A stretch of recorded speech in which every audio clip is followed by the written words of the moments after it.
Ladies and gentlemen, the following is Southwest Airlines HA announcements only. If you're going to Chicago Midway on flight 3718 to Chicago Midway, your new gate is 𝒏𝒊𝒄𝒌𝒔𝒕𝒓𝒄𝒊𝒂𝒍𝒔. 3718 to Chicago Midway is P6. If you are going to Nashville on Southwest flight 284 to Nashville, your new gate is 𝒏𝒊𝒄𝒌𝒔𝒕𝒓𝒄𝒊𝒂𝒍𝒔. Thank you.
bit of cotton on. That Allen is a cowboy killer. That Allen is a cowboy killer. That Allen is a cowboy killer. That Allen is a cowboy killer. That Allen is a cowboy killer. That Allen is a cowboy killer. That Allen is a cowboy killer. That Allen is a cowboy killer. That Allen is a cowboy killer. That Allen is a cowboy killer. That Allen is a cowboy killer. That Allen is a cowboy killer. That Allen is a cowboy killer. That Allen is a cowboy killer. That Allen is a cowboy killer. Allen is a cowboy killer.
It is a small plane.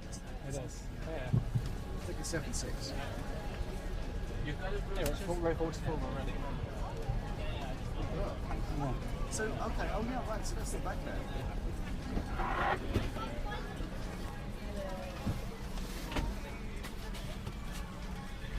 Want your video to stand out?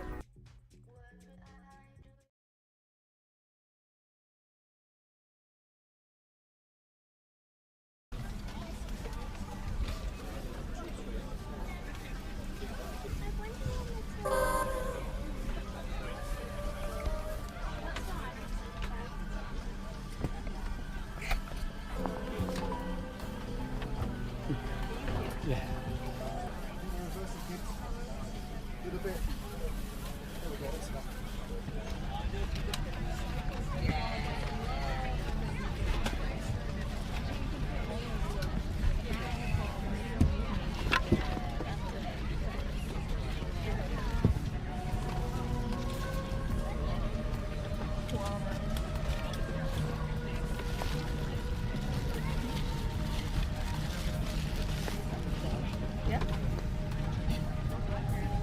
Thank you.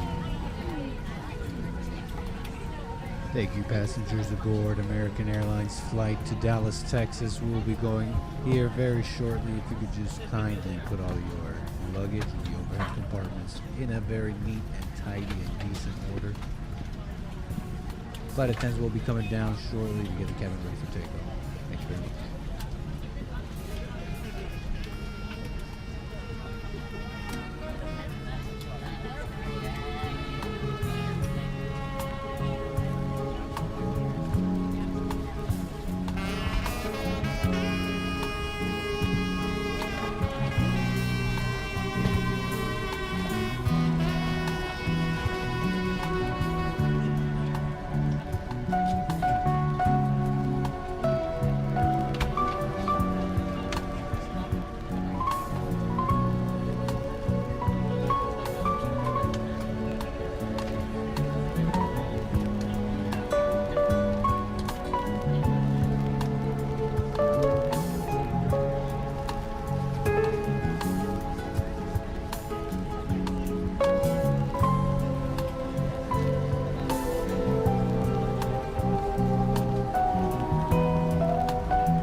Seems like it's for the best.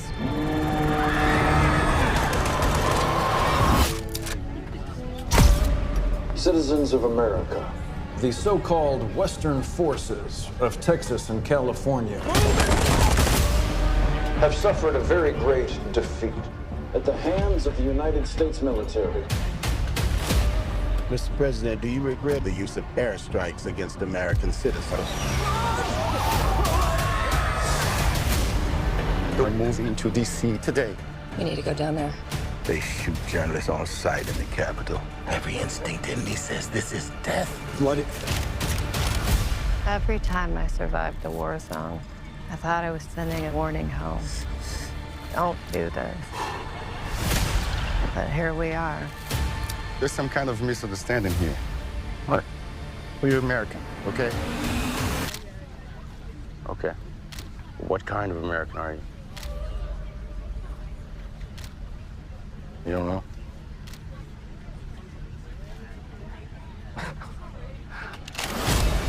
The Western forces will reach the White House on July 4th. Oh my God. Get in the car! Get in the car! Move, move, move! You're gonna hang back. I'm not hanging back. One nation under God, indivisible, with liberty and justice for all. Go, go, go, go, go!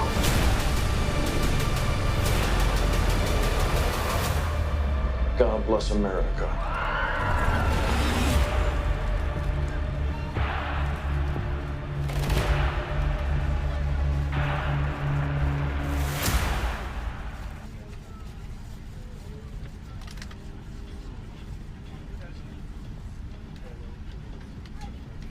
Flight attendants, prepare the cabin for takeoff.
blowing trees will stop these devils from oppressing my mental. Ugly man, stay gathered up, armed to the dental. Lucini falling from the clouds and the rain is torrential. Hit the block, fresh cut with the lines on the temple. What's up, everybody? Nick Stream, how we doing?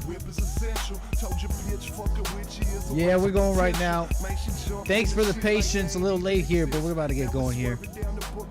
Should be a nice flight, American Airlines. This is your captain speaking, the American anchor, baby. Should be a night flight out of Baltimore into Dallas, Texas. Thank you very much. Appreciate it. Kick back and relax. We got some in-flight entertainment.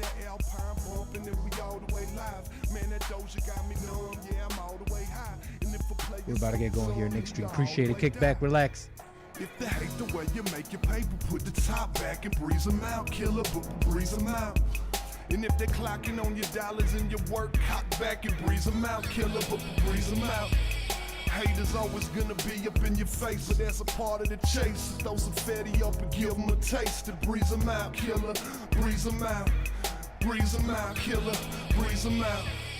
I got money on my mind, but my mind in the gutter. That's why I'm flipping this work. I get mine in the gutter. About to get up to our flying altitude of 38,000 feet. We'll be opening up the airline, and you can call in. We'll be talking about whatever you want to talk about. Got some interesting topics to get into. Calls, and we'll do our thing. Nick Stream Friday. How's your Friday going? Ugly man on that hustle, you ain't knocking my grind. It's me against the world like Pac in his prime. So I breeze them all out. What's poppin' tonight? You like that Coach bag, girl? You like that thing, do you? You like my boss swag? Yeah, you like my big jewelry. They been staring at us, trying to make us do something. We just breeze them out. They ain't really want nothing. If they hate the way you make your paper, put the top back and breeze them out. Killer, but breeze them out. And if they're clocking on your dollars and your work, cock back and breeze them out. Killer, but breeze them out. Beautiful skies ahead. No real weather, really. What can I say? It's going to be a nice flight today. On our way to Dallas. Let's change some of our titles here. Make sure we got everybody on the different platforms. I'm streaming. That's twitch.tv/Gorgonzola. That's rumble.com/American Anchor Baby. I'm on X. And what's up, Facebook, if you can see me. Oh, I wish I could change the title. Okay, whatever. Who cares? We're rocking and rolling. Nick Stream Friday. What are you guys up to? What's everybody up to? How you doing? How you doing? How you doing? Should be a nice show, like I said. Spicy topics, maybe. I should start like just saying the show starts at 5, if even, on Fridays. What's up, everybody? Yes, Mr. Wombat, Tomb of Dracula, Lord Bibby. What's up, Air Marshal, Lord Bibby, Renee? How you doing? Tomb of Dracula, Street Chronicles. What's up, Bobby Blanco? Alias, what's up? Hey, Sugar Pancake Face. There were protests at LAX. Look at that. LAX protests demanding ceasefire in Gaza. Don't they know that God is smiting Israel's enemies? Don't they know that? Breeze them out. What's up, Scotty Bean? Point Fire. What's up, everybody? Carver. Hey, Mania. Hello. Breeze them out. What's up, Dion, Pete, Wilkins? How you doing? Let me say hello. Let me see. Why is this not working? Studio mode is off. Oh. What's up, everybody? This is your captain speaking. The American Anchor Baby. Flight attendants will be coming down with that American Airlines service. Okay, so if you want something special, you're going to have to purchase a first-class ticket, but I know you can't always support monetarily. So drop the like, follow, subscribe, do what you can. Maybe you don't like the stream. Comment, call the show. We will be getting to our cruising altitude, and the seatbelt sign comes off. You can call in 760-515-3855, preemptive number. But we'll get up there. What's up, Kevin Howe? How you doing, Ivana? Canelo. Okay, what's up, everybody? Hey. Mr. Pibb, right on, sir. Welcome. On our way to Dallas, Texas, like I said. And we're still trying to get up there, making sure that we're flying fine.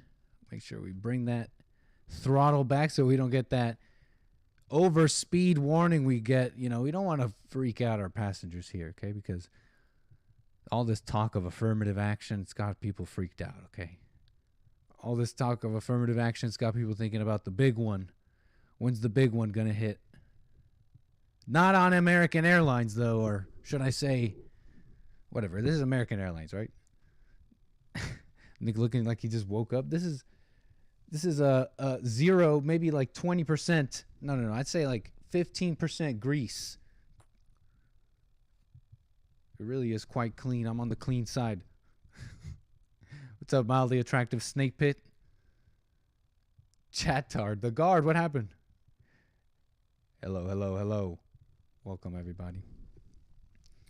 They're talking about slavery. I want to get into a bunch of stuff.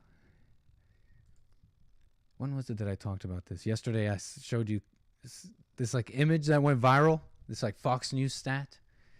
Black and white families and their average incomes. What's up, Bobby Blanco? How you doing? What's your Friday? How's your Friday going? Okay. We flying fine. Everything's perfect, I think. Are we solid? Nothing to worry about here, I think. Hold up, hold up.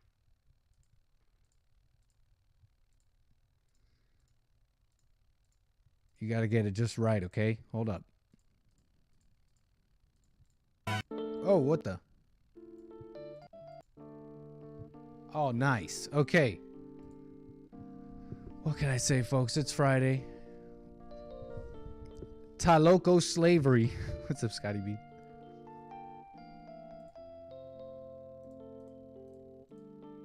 You know, it was this image I showed you. They're talking about LAX protests. What do I want to do first? I'll show you this first. Sugar Pancake Face in the chat with a little bit of breaking news. Protests demanding ceasefire in Gaza march down streets near LAX airport. Huh.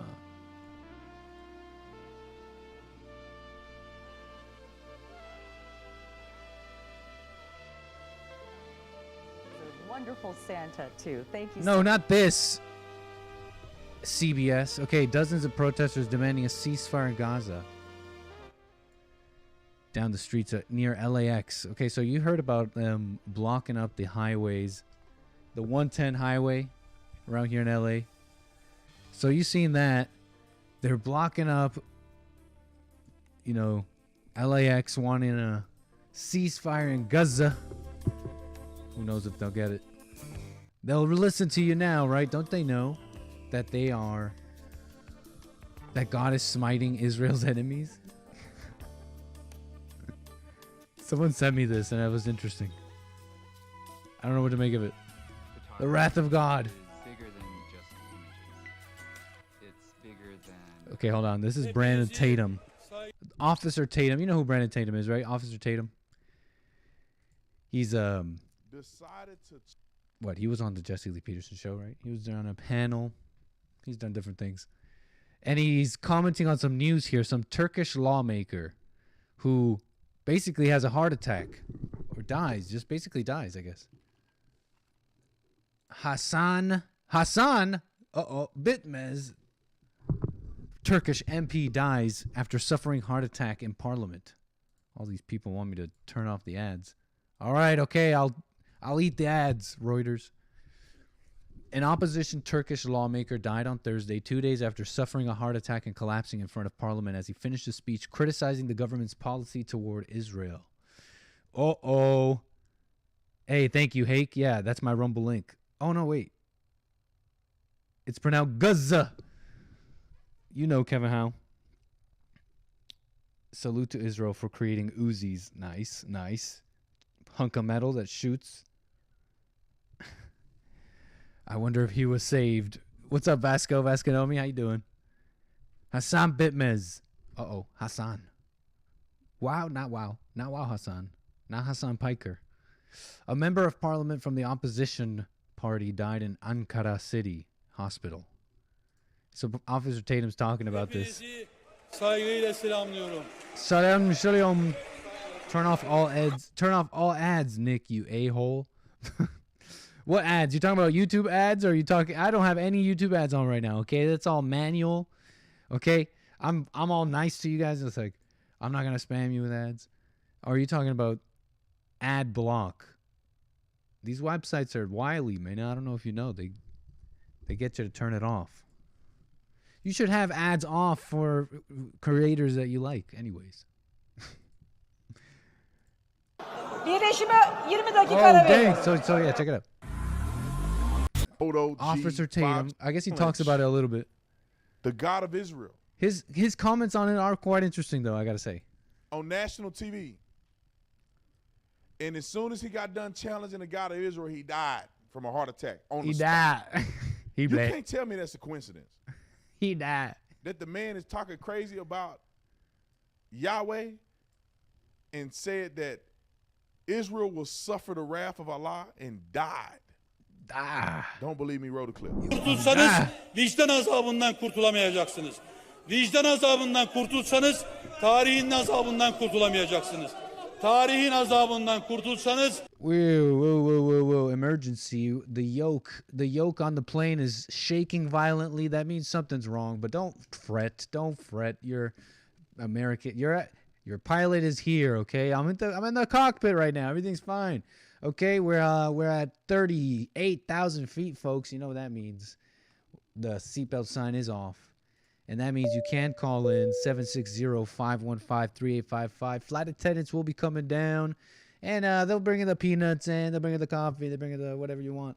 Before we get back into this video, let me just welcome our first class super chatters here.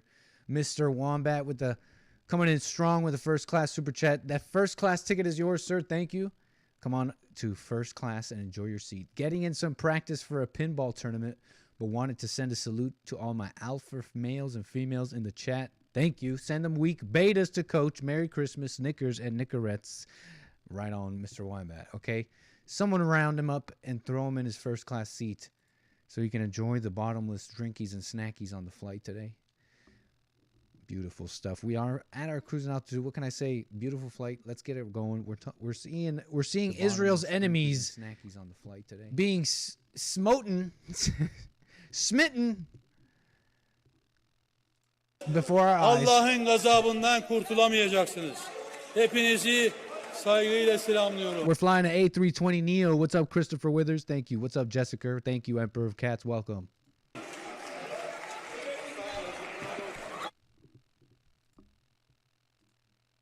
Birleşime Oh, love. 20 dakika ara veriyorum.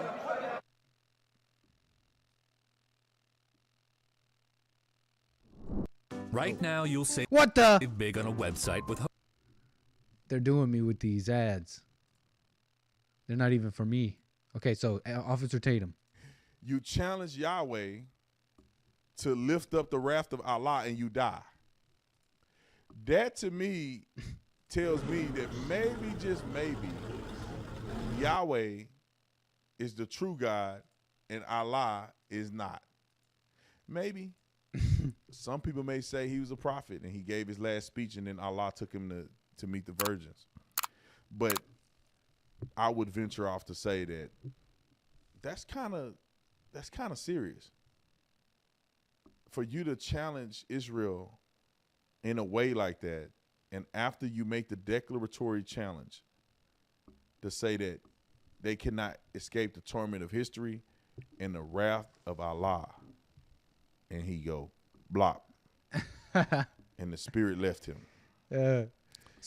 I mean, there was another interesting part where he brings up Allah and Yahweh, that they're different. They're different gods. I mean, I've always thought that they were. Why do they call them Abrahamic religions? I thought they were. My could be false understanding is like they came from the same place, but man made it its own. Man made it their own. Yahweh's words, Yahweh's good word, came down to Moses, or I don't know, whatever. And I'm the worst. Yeah, that's why you come to watch this show, right? To get this part, the theology straight, right? I'd like to hear, I'd like to hear the Hake report on this, big time. On his thoughts on this, but Yahweh. I mean, doesn't the Bible say you're gonna go? Things are not gonna go well for you if you go against the Jews. I mean, it says, what it does say? It says things aren't gonna go well for you if you hate. It definitely says that. So, I mean, it definitely says that. Okay, so you definitely can't hate. And I think a lot of people are. It's so crazy. What's the part? Let me skip to it because he talks about Jesus and how nobody understood Jesus when he was around, when he came around. But you lied to the Holy Ghost.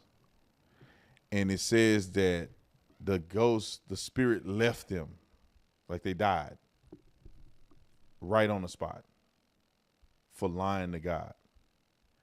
Now, I know a lot of people lie to God all day long and they don't die, but this was one of those situations where I think people need to start paying attention.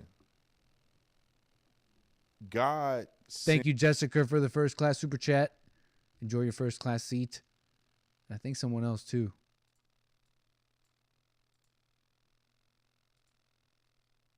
Vasco, what's up, Vasco Vasconomi? Thank you for your first class super chat. I think Allah gave him a heart attack, and my favorite Anka baby. Thanks, guys.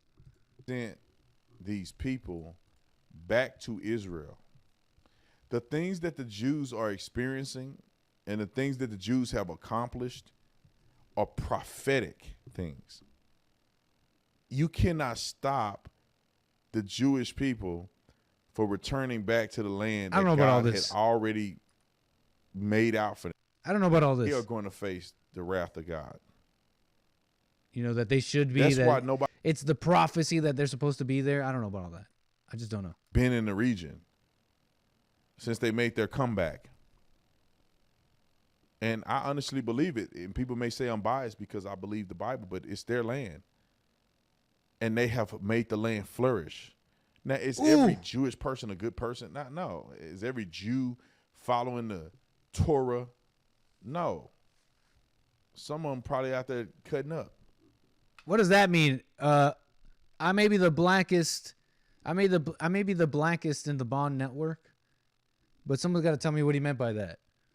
He's like, that was pretty deep. Okay, look, he's like, this person a good person? No. They made the land flourish. Okay, whatever you may think about the Jews, I don't know what like the prophecy. He says, I believe in the Bible and that the land is theirs and all that. I don't know the Bible like that. Okay, I haven't read the Bible like that. They say Judea and all that. I don't know. But he's saying they made the land flourish. That's so sick. That's one of the most salient points I've ever heard Jesse say about the whole thing. You look over, and the Palestinians, what did they do with what they got? Is that ignorant? Is that like short-sighted? That just makes so much sense. But anyways, they made the land flourish. No. Is every Jew following the... No. And then what's this part? No. Black people, help me out. Is every Jew out here a good person? No, some of them are out here cutting up. What's that? Well, help me out here. Is every Jew following the Torah? No. Some of them probably out there cutting up. Some of them probably out there cutting up. Help me out. What the heck is he saying? But generically speaking, or generally speaking, when you talk about God's promise to certain people that uphold his laws and principles, there is a reward. And that land belongs to them. And it's just I don't know what else to say about it. What's up, Kilo Alpha Tango? And that's why I'm in support of Israel, because I know what God said about Israel. And I know how God has secured that place. The battle of Armageddon is supposed to happen in Israel. What the heck is that? Is that millennialism? Anybody know? Is that some of that millennialism talk? Because I'm trying to get someone to debate Bill Lockwood on this. Bill Lockwood says that they are famously cowardly. They just won't respond to his calls to debate the millennialists. He sent me a list about this. We're going to make it happen in the new year, January. Hopefully we can get Bill Lockwood on. But is that some of what this is? The Battle of Armageddon will take place in Israel. Bill Lockwood. Any of this interesting to you guys? Millennialism. Franklin Graham. Okay, these are just people Bill Lockwood wanted to interview, but someone just sent me this. I think I'm done with this. We can move on to what I wanted to get to. And the rest of this flight, thanks. What's up, y'all? What are you doing? What are you up to?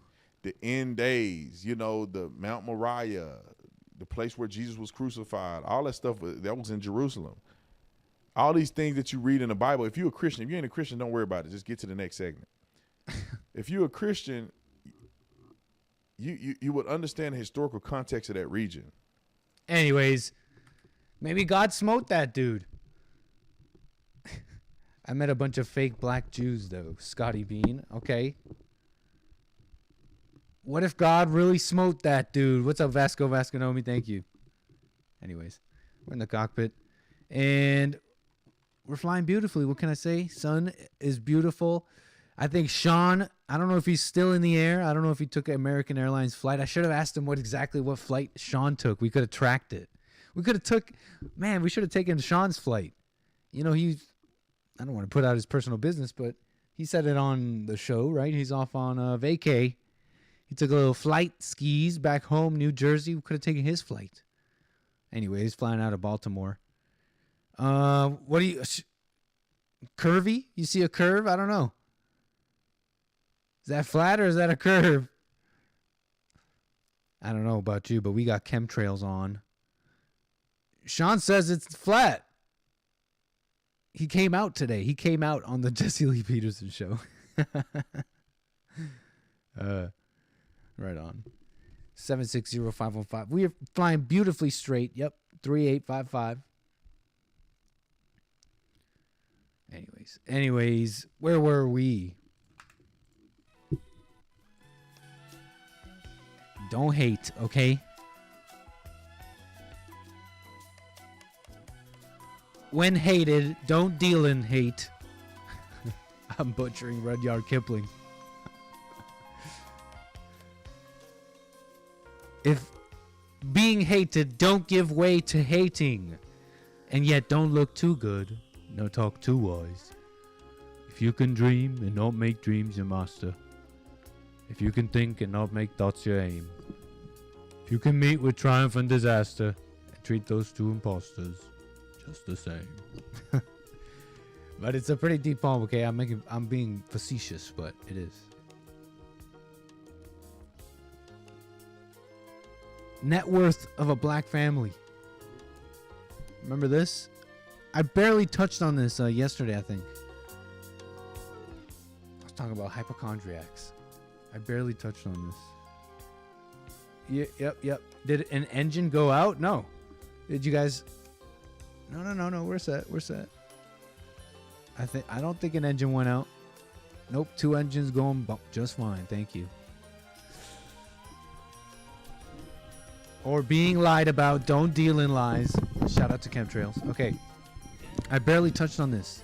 This Ed Krasenstein post on X.com.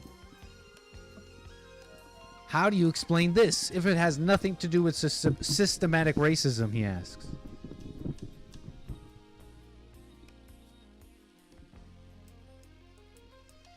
Well, $17,000 net worth of a black family, net worth of a white family, $171,000. What's up, Freedom Music?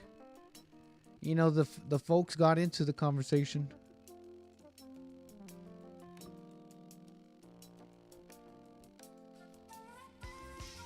They're talking about culture.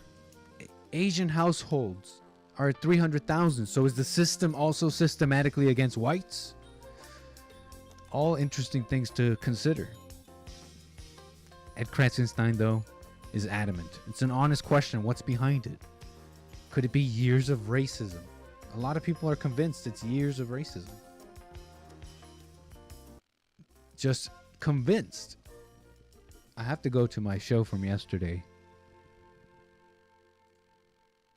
Because in the comments, the Hake Report commented.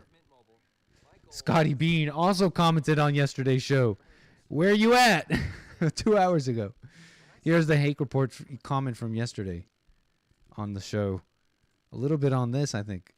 No, definitely on this. He says, while the black poverty rate, 27% in a recent year, was nearly triple that of whites, 10% at the time, the rates dropped greatly for married families, 8% for blacks and 5% for whites in a recent year. So-called poverty rates among black married couples has been in single digits since 1994, as of relatively recently. Take that in. I think that info is from Thomas Sowell, Walter Williams, and or Heritage Foundation. I mean, we gotta love the receipts. We got receipts from the Hake Report. I mean, the poverty rate is negligible between blacks and whites when married. Morality. I mean, okay, I can't give you any deep insight here, but I could just tell you some facts, and maybe you can arrive to some deep insights here, okay? I'm just putting it together for you, okay? Don't get mad at me. Hey, what's up, Sid? How you doing? The poverty rates, quote unquote, are negligible in difference. 8% and 5% for married families, okay? I'm just wondering, okay, has it been done right? Has this whole thing been done right?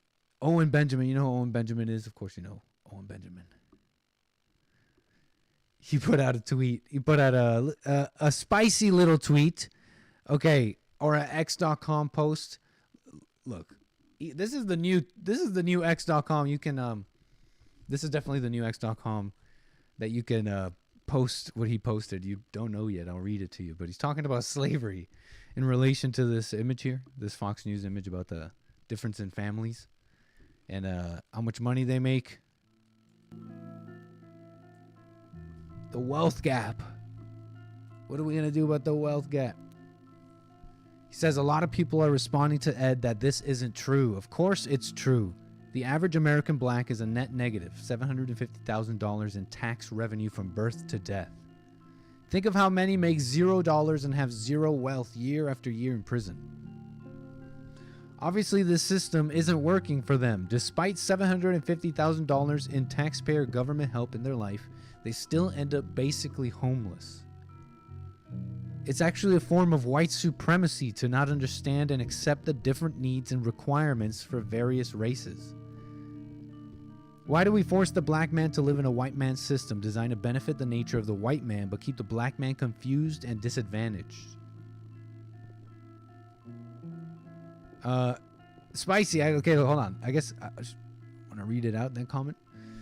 Yeah, it's been 150 years and this clearly isn't working. I propose an opt-in slavery where wealthy, successful blacks who are doing great in the white man's system can stay and be productive. But the majority who are struggling with no end in sight can work for a landowner who provides them food, shelter, dignity, slave rights in exchange for order, structure, and their labor. The black will be able to keep a portion of his crop, his share of the crop. Alcohol, drugs, gambling, fornication, and being out after dark will be prohibited. Whipping only if they steal or attempt to fornicate with the landowner's wife or family. Murder and rape will be dealt with harshly. Their life will be honorable, productive, healthy, and hopeful. I realize this proposition will just make people react with fake disbelief and fake outrage, but deep down you know I'm right. They aren't doing well in the white man's system, he says.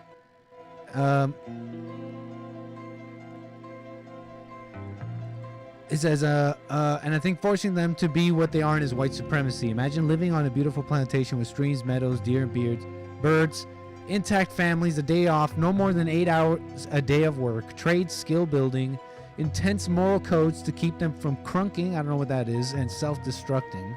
Or we could just keep pretending like this is all working great and they should kill their babies because it's their choice. So the mom can choose to kill it but not choose to sell it to me. Sounds pretty anti-black to me. Think it over. It's a legit solution. Slavery is inclusive, whites included, green, sustainable, environmentally conscious. Let me know your thoughts. Is he? I don't know if he's being serious. Owen Benjamin, Big Bear. He was on the Jesse Lee Peterson show recently. We love Big Bear, right? This music is making this sound scary. Okay, I didn't mean to do that. We love Big Bear, right? We love Big Bear. I feel like I'm cool with slavery as long as it's inclusive. I'm down with slavery as long as it's inclusive. All people can be enslaved. If you deserve to be a slave. If you're so demoralized that you can't quite make it work, maybe you need a little help. And so I'm down for inclusive slavery. All races can be enslaved. I've heard this kind of talk before, and I don't want to be a little party pooper on joking and comedy here. Don't get me wrong, but I've always felt it's a little bit is the word infantilizing of the blacks a little bit here? In that, I don't know, maybe the race realists will consider me ignorant or naive or something, but I don't know. I've thought this through a bit. It's a little infantile. It's like, how would you treat anybody else like that? Would you treat your white? Would you treat your friends, anybody like that, and say, "Well, I can't think." What I mean is, if you can do better for yourself, you should expect that much from others, or at least that they have that ability. Maybe it's silly. Tell that to Israel, Nick Stream? What do you mean? What about white slavery, Nick? Hey, aren't there a whole bunch of white homeless people? I think those are some good slavery candidates. Those would be some good slavery. Hey, what's up? What's up, Sid? Sid in the chat says, lol, in India we have inclusive slavery. What do you mean? Is that Sid? Is that Siddhant? Is that? No way. An old friend of mine. Possibly. I don't know who that may be. In India, we have inclusive slavery. You're going to have to explain that. How many kids do you want, Nick? I don't know. As many as God says I should have. No one wants a slave, Nick. I heard it's a big responsibility. Look, I'm being silly a little bit with this dumb segment a little bit. But there's I guess the sort of point I'm trying to make.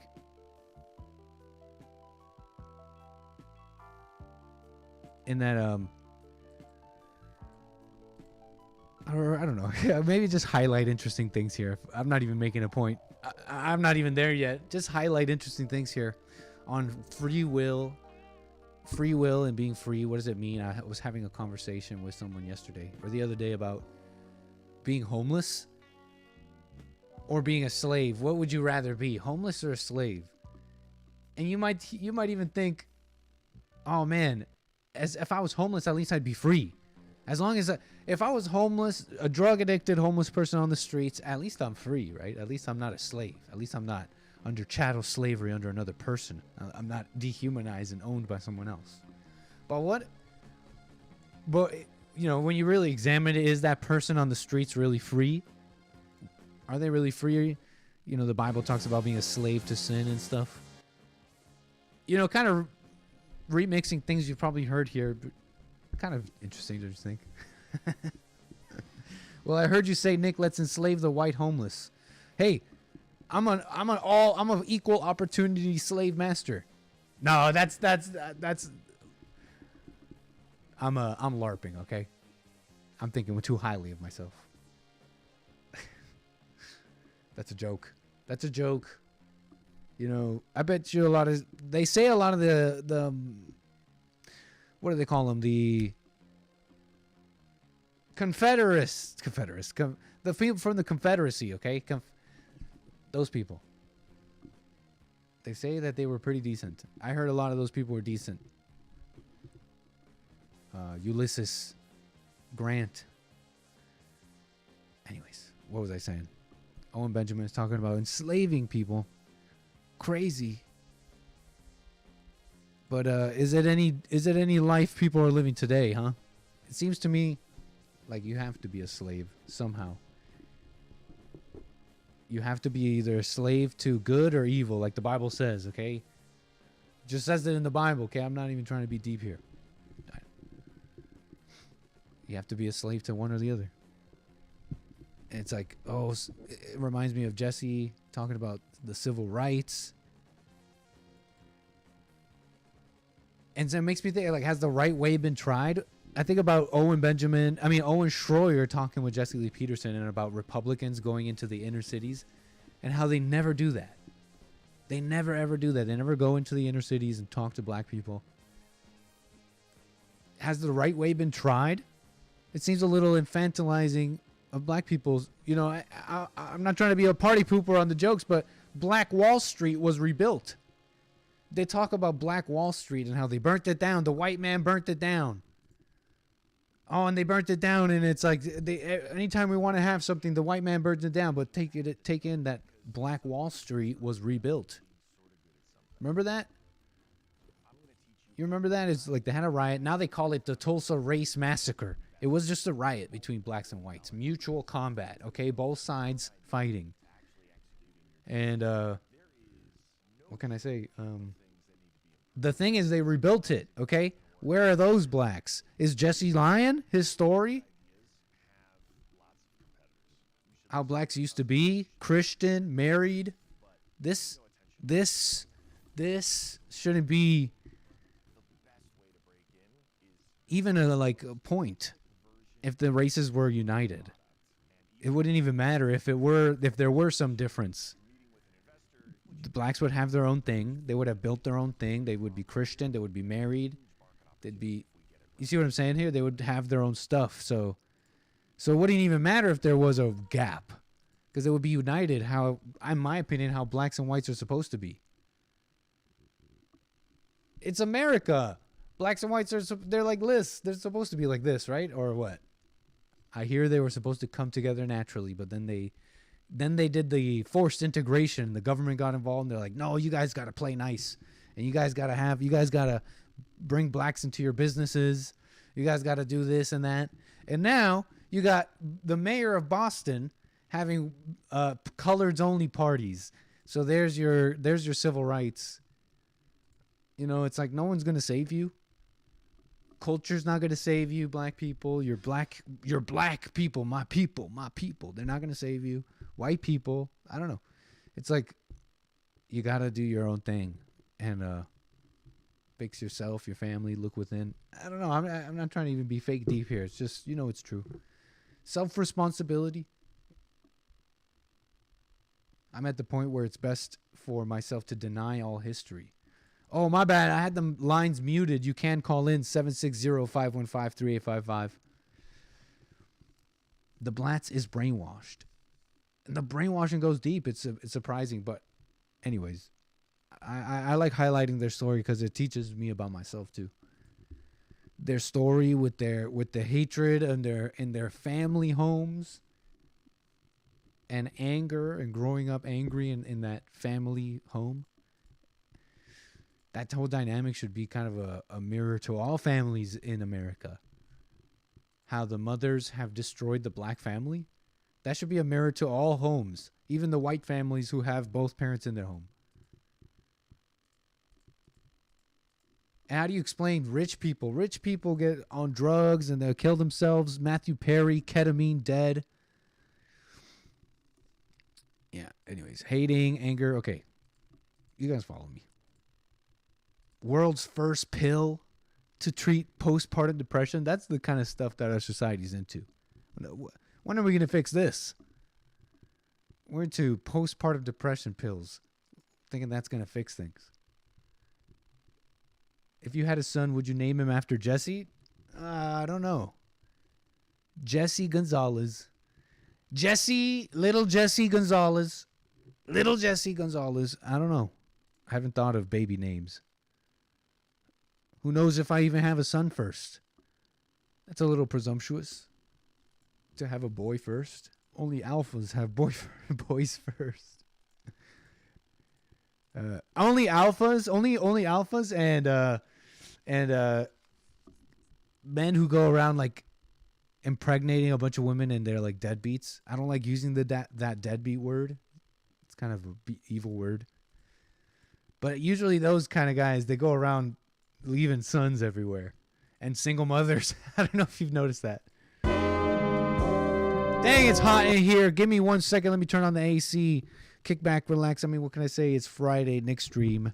Be right back.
I got a caller, I believe. Caller, your name and where are you calling from? Hey, it's Steve Strack, Jersey. Steve, what's up? How you doing, sir? I'm doing well, man. How are you? No complaints. Rocking and rolling, Nick Stream. Nice. I want to keep on the combo of slavery. Yeah. I want to bring up something. So, have you seen Ye's new the new outburst that he went on, the little rant? Yeah. That's kind of circulating around. I saw something like that. I have the link here. I don't even know what to even say about it.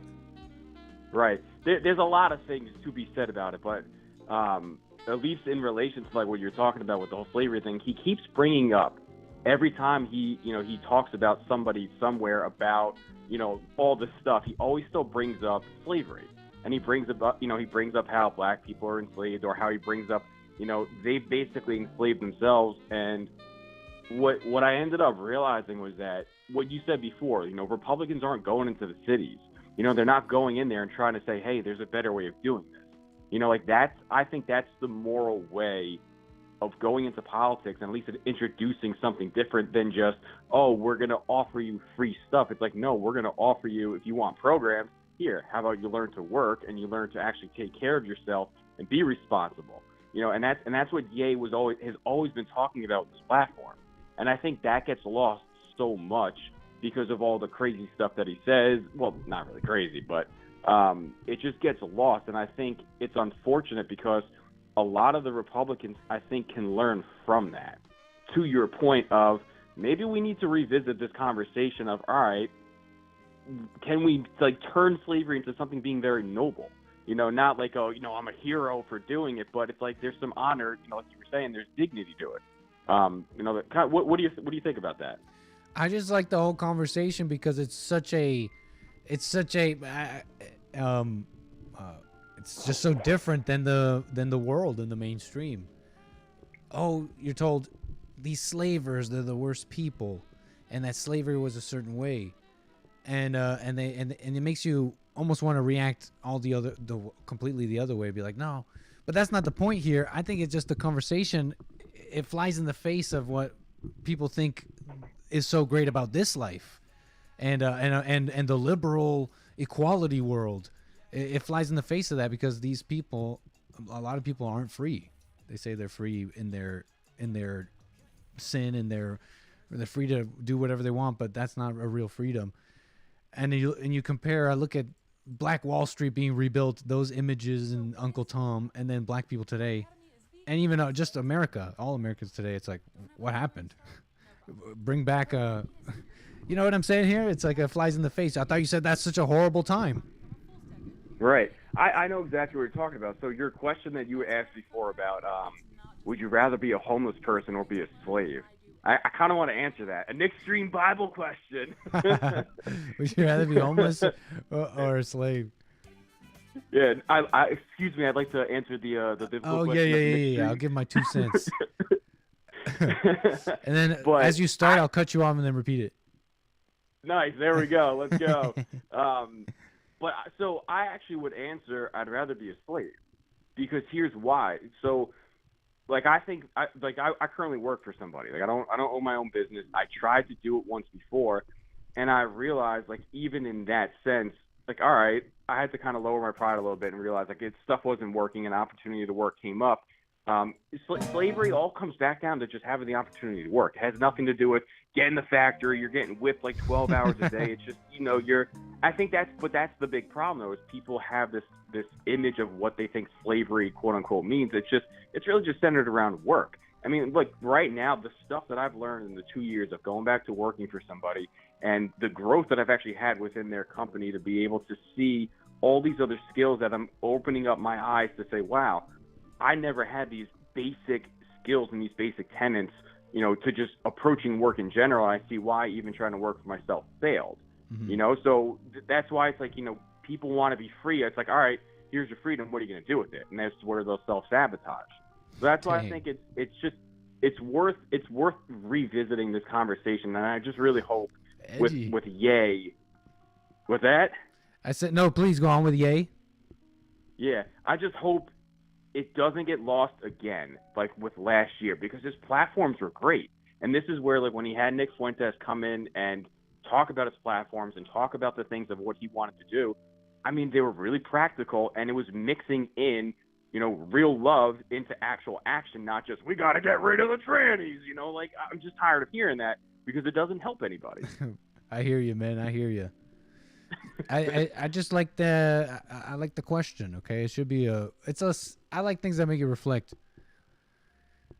A little self-responsibility here. What do you say? Sid in the chat says you're just saying this because do you have a horrible job? Do you hate your job? Absolutely not. No. So it's not that. All right, right no, on, man. it's not. No, I'm playing. But just the whole, yeah, no, I know the whole thing of people, you know, you hear, especially like on Twitter and like the alpha red pill guys, it's like, oh, if you work for somebody, you're a cuck. And I'm like, yeah, but what if I learn the skills to be able to then go off my own and actually like use that as a springboard to make some money, get back on my feet, and then let God guide me. They really say that kind of stuff? Dude, that so if you work for someone, there's a lot of really horrible advice going around for men.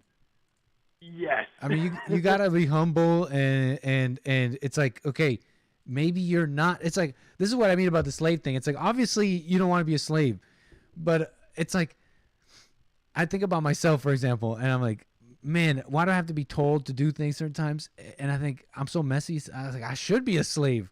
Obviously I don't need to be a slave. I just need a wife. But look.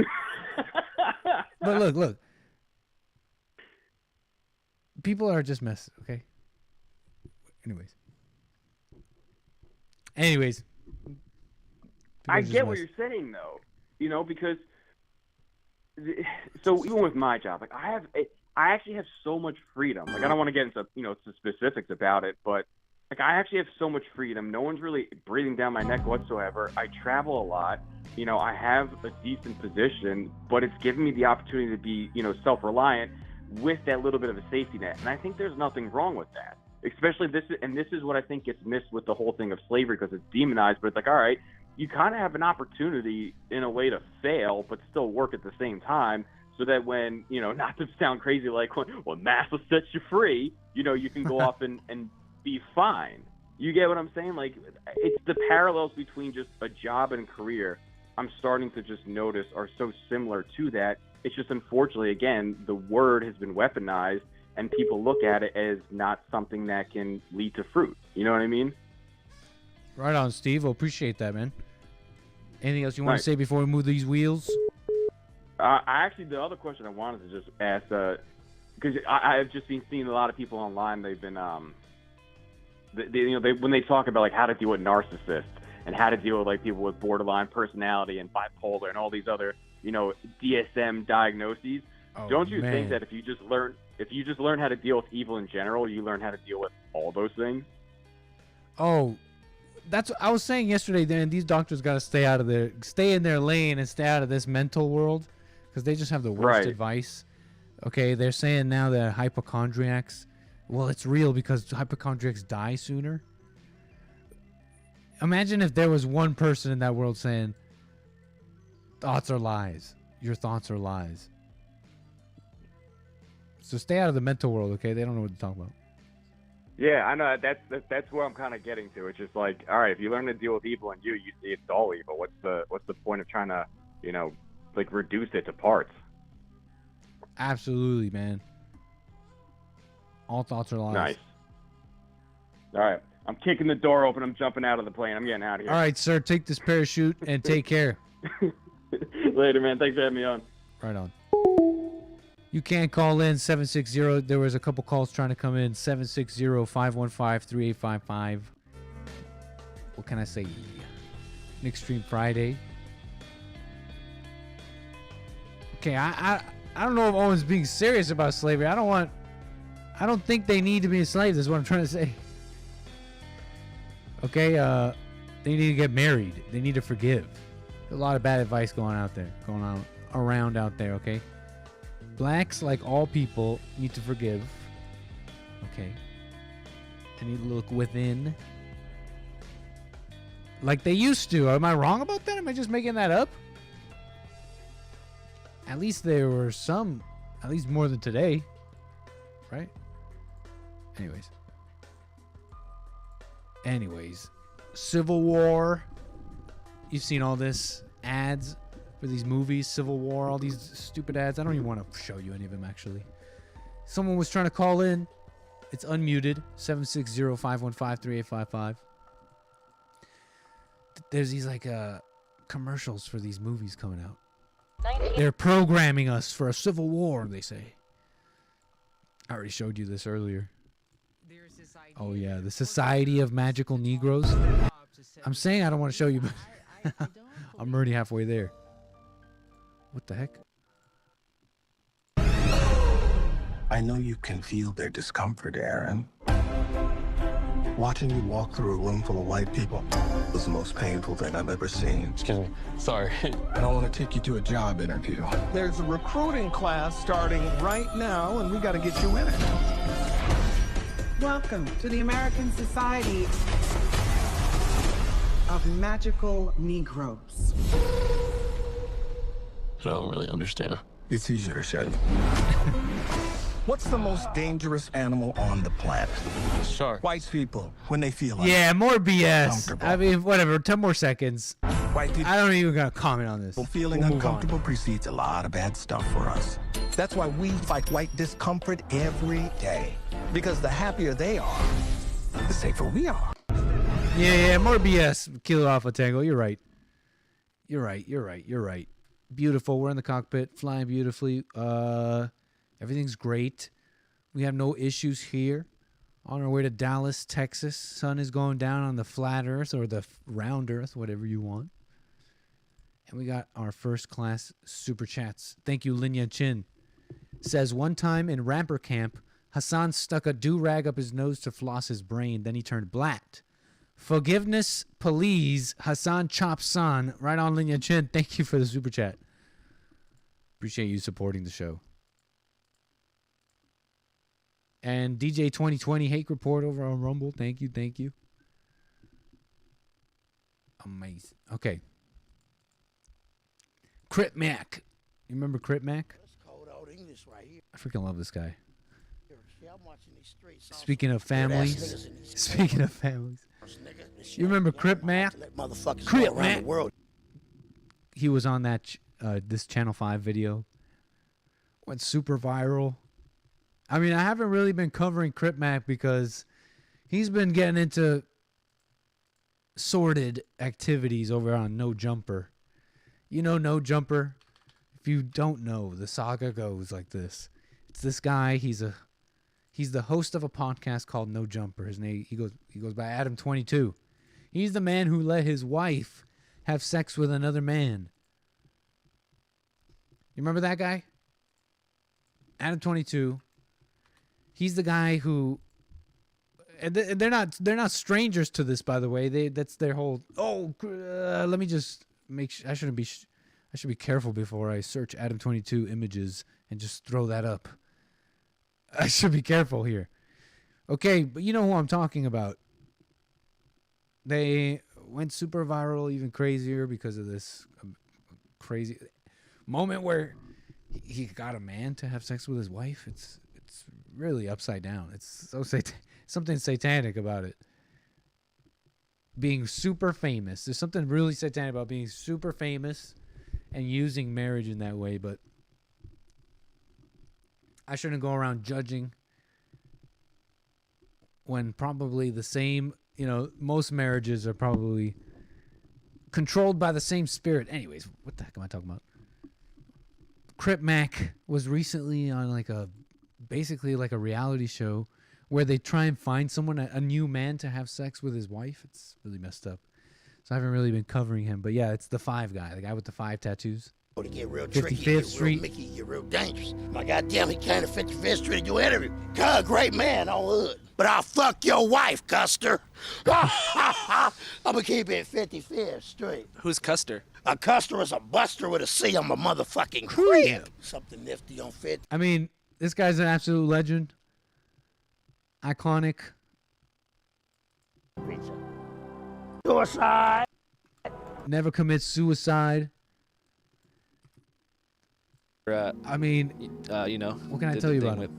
You remember him? Pretty. Oh, that's hard. Look at this, hard. Oh yeah, I relate to this part. I relate to this part a lot. You never know, cuz. You could have a great day, some shit like this, and something make you happy, cuz. Enemy you feeding them might say, fuck your dead homies and spit on you. I don't give a fuck about these cameras. I'ma knock cuz sleep. I'ma do destruction. I'm literally. I relate to this part right here. I'm crazy, cuz. I mean, a lot of people can see it. It's not an act. Have you always been? I mean, a lot of people can see it. It's not an act. I'm mental, cuh. I'm mental, cuh. It's not an act. A lot of people can see it. Shit, some big booty. They did another thing, okay? Crip Mac returns on Channel 5, and they get more into his life story, his family story, okay? Sucks. The family. For my viewers in Canada, my viewers on Facebook, my viewers on X.com, I'm part of Jesse Lee Peterson's network. If you don't know who that is, check him out. Jesse Lee Peterson. He's had a mission to rebuild the family by rebuild the man. There's all sorts of horrible advice for men out there today. There's some good advice there. Rebuildingtheman.com. And Crip Mac's story is kind of like textbook. What's wrong with you? Kind of textbook here a little bit. With what Jesse says on the mother and the need for a relationship with a father, or at least to forgive him. I'm home. I'm free, cuz. Oh, hood. We got some pieces for I mean, I kind of want to sit back and watch this one with you guys. Crip Mac returns. Body. Shut up. We'll take calls. We'll take calls too. We're kicking back, relaxing. We got plenty of flight ahead of us. Oh. Hey, I got a caller on the air. What's your name and where are you calling from? This is Frederick from LA. What's going on? What's up, Frederick? How you doing? Doing all right. Watching Crip Mac. Yeah, we're gonna watch a little Crip Mac. I don't know what it is. It's like the blacks will get more testosterone and the whites are losing it. The white guilt is coming out. And that's what's going on in America. I remember America used to be like Budweiser. Now it's like Bud Light generation. Now it's just everything's lighting down and everything's getting softer and everybody's being more quieter and handling their anger between their legs and just what's going on, man? That's how you remember it, really? Yeah, back when Budweiser was this big truck, mud wrestling, it was yeah. I mean, there wasn't no laws or no fancy stuff. For real. Now it's like Bud Light. It seems like, it's all the smoking laws, and this is what America needs, a Bud Light. America Light.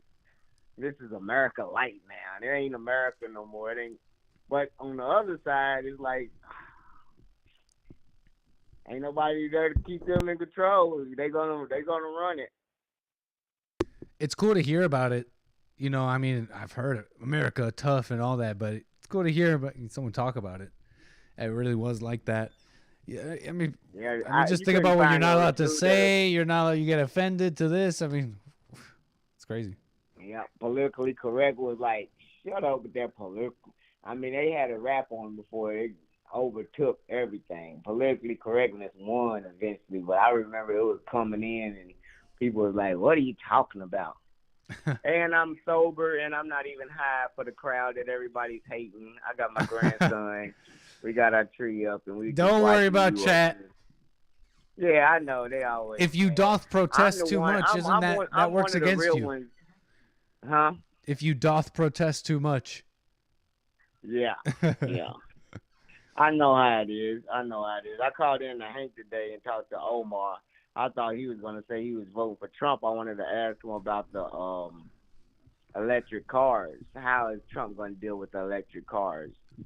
So I thought I heard you say something about that. You really think Trump's he wants people to force people to buy electric cars? He's going to have to if he's going to have to compete with, because that's what the future is going to hold, Nick. But you're saying force them? What do you mean? Yeah, like China's going to have all electric cars and their gas going to be so cheap that we're going to have to go to electric to compete, because our gas going to go way up once they're not using it no more. We're only so dependent on it. We can't, it's not combustible. It's not, it's like right. energy transferred. But you think that's So, gonna make that means Trump is gonna Yeah. force people to buy electric? They already making them. They forcing Ford to make them. What you think they're But gonna that's make different than them throw forcing 'em away? people to buy them. Yes, that's gonna force people. California's first at everything. Right, I've Look seen at that. How they making every car on the highway emission efficiency. It's not gonna go backwards. They're gonna But say you're saying- sorry. We can have this gas combustible engine back on the road. No, you get tax write-offs for low emissions right now, and all of this other stuff, and it's gonna keep going in that direction. And Trump's gonna have to mellow y'all down like Bud Light did UFC. Say, look, I know y'all love. But that us. sounds like It's a lot our of same speculation. I mean, it's one thing to But say look, that but the look. it's one thing to say that the car companies are clearly switching gears and putting their eggs into a certain basket. It's another thing, and it's one thing to say that there's states imposing some pretty crazy, bans, like in California, forcing people to buy electric cars. But it's another thing to say that Trump is going to force American citizens to buy electric cars. I mean, how did you make that leap? You have to. But why? Because that's the way the world is going towards paying emissions. Why It can't go backwards. We already put other countries on board as emission controllers to tell them what the limits are going to be, and now they complying. What we're going to say now? We're going to go back to what thing was. Thank y'all for complying, but But it sounds like you're talking about another man. That doesn't sound like Trump. Trump will go against that, despite everything you said. These chips. And he's even electric said is as much. gonna He's publicly criticized the electric car, and I think he's even publicly criticized California Unions. and the forcing of citizens to buy electric cars. So I don't know how you made that leap. He even criticized unions. I agree, but now the unions done paid that money because the government is telling them keep producing these electric cars. What is he gonna go in when he's telling the unions? Well, it's one thing to work with the unions to produce more electric cars, and it's another to force Americans to buy them. What is the government gonna do? Bail out the auto industry? Why do you? And then what? I didn't know that they had to. Oh, they're not doing too hot, huh? Oh my God! But we got Elon. It's crazy.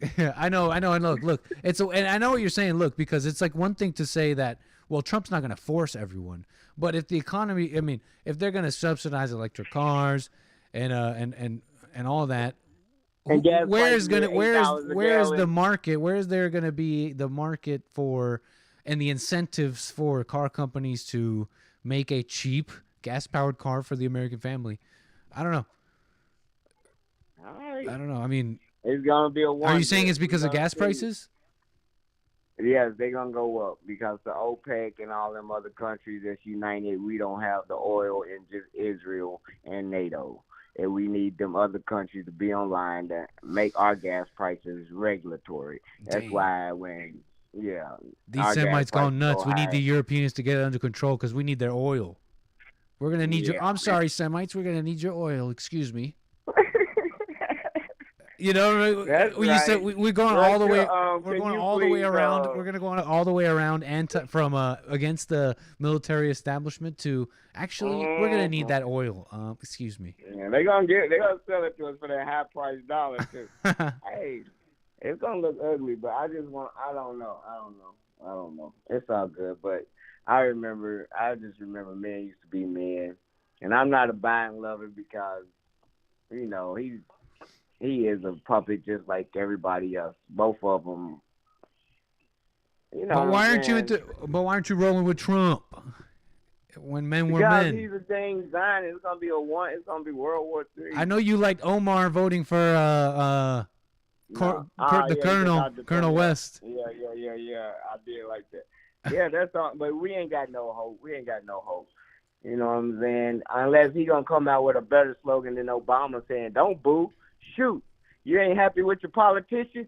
Don't boo. You know what I'm saying? What? Hey, I disavow that. I don't know what you're talking about. Nah, you say playing. Trump should? I don't think that's not. That's not the platform of love that he ran on. That's not the platform of love that Trump ran on. I disavow that. No, that ain't what Trump said. That's what Obama used to say when everybody would boo. He'd be like, "Don't boo, vote." Oh, but I think Dr. Cornell need to come out because both say don't parties, boo, shoot. Yeah, because both parties ain't no use of voting for neither one of them. Why Dang. vote for the So you other wanna- one? so and you they wanna two see- parties of the same system. So you want to see now destruction? Yeah, But anarchy, baby. what about your little pharaoh? Aren't you worried about your Hey, little he pharaoh? gonna come when the dust settle and then lay it all down. I don't mean to bring your family into this, but like, don't you have a little pharaoh around? Are you? You seem to be so quick to Yeah. pull the trigger. You seem to have already lived some life, enjoyed some life. You seem to see the Yeah. world a certain way. You seem to be set up in life and somewhat in a. No, I'll go. But a little quick to pull the trigger here when your little pharaoh, hasn't lived life yet. You sure you want to plunge the America into chaos like that? Yeah, better now than later. I don't want to be here when I'm too old and I can't help them out. I need to go and set it off early. So What do you want to see after? What do you want to Huh? see? What do you want to see after?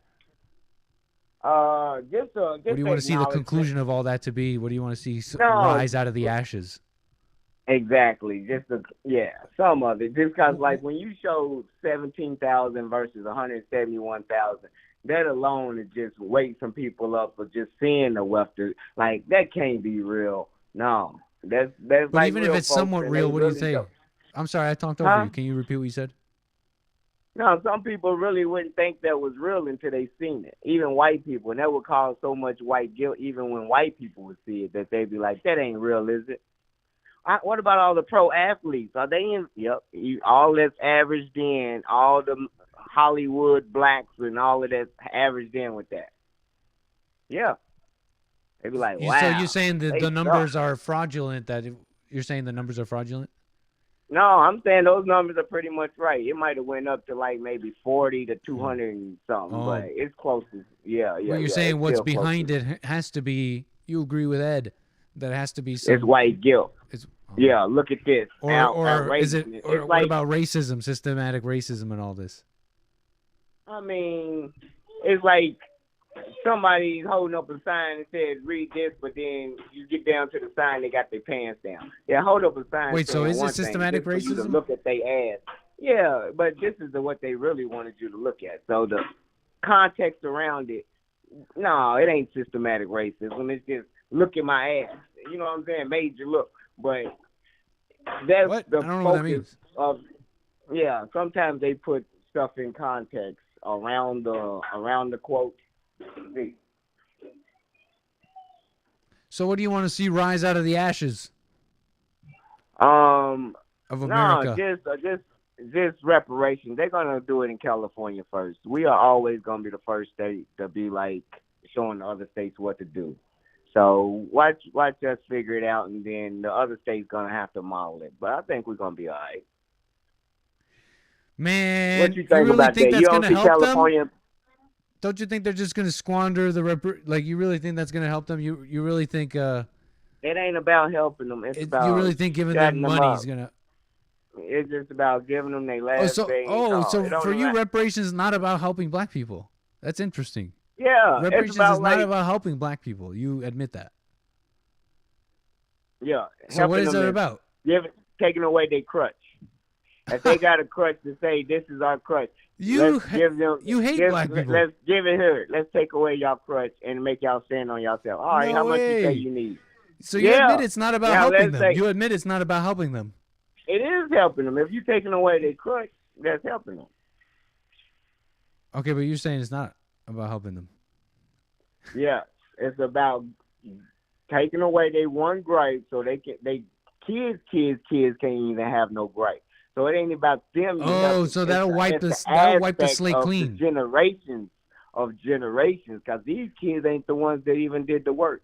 So those kids after they done spent it, ain't gonna have a gripe after the gripe. So it ain't about the wave of the money that goes through the people. It's about the cry of them. Oh, they paid us, so we got everything's even now. No matter. So now they when it can't gets paid say. out. Now they It's can't gotta use that get as an paid out. excuse. Right, you can't use it as an excuse. And you can move on. You're saying this will wipe the slate clean, and then we can let the Yep. chips fall No where they matter may, what and it could they're just be. We could Give just them, be. We 10 could acres finally in let the Alaska. chips fall where they 10 may. acres in Alaska right now. They'll settle for it, and they'll sell it right now for a dub sack and some Newport. And they're write it out. I would almost, I bet you if they'd I be like, was, okay. if I was a different person, I would almost be fool. I would almost fall for something like a Faustian bargain like that. But I think I know a little bit more about human nature, and that people aren't. You can't satisfy people. You can't satisfy anger. You can't satisfy angry people, and I just know that about people that I can't go along with that. If I was someone else, I might just fall for that. You cannot satisfy. You'll give them that, and that won't work. And that doesn't even count. That doesn't even take into account the fact that reparations have pretty much been paid. If you consider everything that's been given to black people. I mean, Man, you know how but let's say many- we go along with it. Okay, fine. This time the slate's clean, black people. No more complaining. I'm telling you, you can't satisfy angry people. I just know that simple truth. Man, when they got to deal with it, I got 3 baby mamas, and trust me, child support, paying it off, whatever, giving them money, and you living better than them. They can't do nothing to you. It ain't about satisfying them. It's about what they can get from you. Are You they all feel me? boys? Sorry to ask. All boys. Yeah, I told 3 you. boys, I 3 told baby you, mamas. chat. I told you. It's. And I'm not saying that Frederick's a bad person. Clearly, he pays child support. He's a. Look, I'm not making any commentary on your stuff here, sir. It's none of my business, and I don't know the story. But I told you, chat. Men that go around and they go around and they're not. They're pumping out men. My theory here. They're going around impregnating, leaving out these single mamas. They make boys first. What's up with that? Anybody want to explain that one to me? Yeah. I told you. That's it. Hey, you gotta do it when you're young. You can't wait till you old, 'cause then man. I don't know. I was under 25 when I made my 3 boys. So I understand. I don't know. Hey, I'm sure you paid for it. I'm sure you paid for it on your own accord. Oh yeah. It was a beautiful journey raising them. You know what I'm saying? Every day with them is a blessing. My grandkid. I mean, like some men try to act like they'll let they baby mama tell them what they can do and what they can't do. I gotta tell my brother now, quit letting her tell you what you can do with them and your kids. Go over there and get them. You know what I'm saying? I'm like, he watched me raise mine, but still, he done fell up into this new age stuff, and I done seen. I gotta check my little grandson every time he want to take a picture, try to kiss his little lips. I be loving it. Every little minute. I was like, nah, we ain't none of that. You know what I'm saying? I'm toughening him up because his daddy ain't down there. He's been around his mom and his aunties. We ain't doing that. Nice. Right on, man. That's cool. Yeah. I love it. It's I love both. it. I don't mean to comment on your personal stuff. It's none of my business, but it's a demonstration of it's almost poetic, the paradox there of what we do in our lives. And you've seen, I don't say this glibly, but I'm sure you've paid and your family has paid for your, let me say, mistakes. And you know what I'm trying to say here. And you see it all happen, and you're dealing with it. It's just all an interesting thing here. Not really to make a commentary, just kind of talking shit here. But thank you, man. Oh yeah, it's all good. Hell yeah. So I'm gonna come in, but I want America to get back strong again. That's the only thing. I'm like, I want him to deal with his anger, but not live in it. You know what I'm saying? Mm-hmm. We're gonna take America back one way or the other because somebody's got to do it, Nick. But it's gotta be in the right spirit. All this awakening you want. You're really into this enlightening and waking people up. But you can't. We gotta be sure that it's not waking people up with darkness and anger, because it's just like telling people the truth about Jews or this or that is just, what does that mean? If they're gonna be angry and hateful, it means nothing. They'll be the same as their enemies, and they will be destroyed. So. Thank you for your call, Frederick. Just what they call quality control. We just need some people checking the people's cars and investigating and making sure everything's good and where these money coming from and going to. You know what I'm saying? Kosher checks and balances. Ain't no checks and balances on these people. That's all I want. God's smiting Israel's enemies, man. I don't know if I'd be talking like that. Yeah. I'm just playing around, man. I Appreciate it, Frederick. Call me again. Yep, have a good one. Later. All right. Raggedy story. What do you mean, Ivana? What's up, cuz? Freddie want to tell us raggedy story?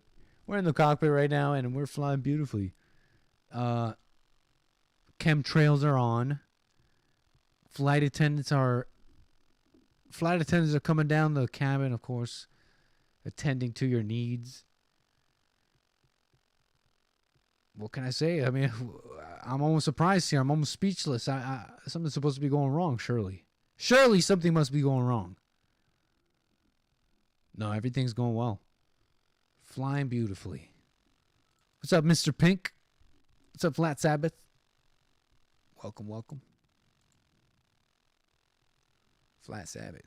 What's up, Mario Baldo? Thank you for the super chat. Says, have a great weekend, Nick. Much love. James Lenevsky says, Merry Christmas and wish you well in 24. Appreciate it, y'all. Sit in your first class super seat right now. Hey, what's up, Reloaded? Hey. Reloaded at Twitch. How you doing? How you doing? And I think that's everything. I think that's everything. Where were we? I mean, I guess we can watch some of this. How much flight do we have? Let's make sure we don't have any issues here. How much flights left? We got quite a bit before we get to, I think quite a bit before we get to Dallas, Texas. Okay, so we're going to slow down the plane here. Whoa, we're shaking a little bit. No problem. Nobody fear. Everybody relax. Calm down. Don't call me Shirley. Don't call me Shirley. Okay. He's my real homeboy. Never commit suicide. Everything's gonna see all right. Andrew, you know that on hood. Ain't no jalapeno. Oh, wait. I got to show you from the last Crip Mac video. Speaking of Riz, oh, this past week was Riz week, right? People talking about Riz on the Joel Friday TV show, on the Jesse Lee Peterson show. Let me show you what I was saying about Riz, maybe a little bit. Crip Mac. Closer. He's mental. 5 feet. He's mental. He's crazy. It's not an act. I mean, you can see it. Those are the man's words. Yet, he's got a snaggle tooth. He's got tattoos all over his face. He's got gang tats whacked out on his face. He's got Hoover Killer and the Big 5 on his face. Gang tats everywhere. But you think he does not have an effect on women? You gotta think twice. Their life tattoo. He's at this Slipknot concert. I remember when he was at this. Well, in this video, he went to the Slipknot concert.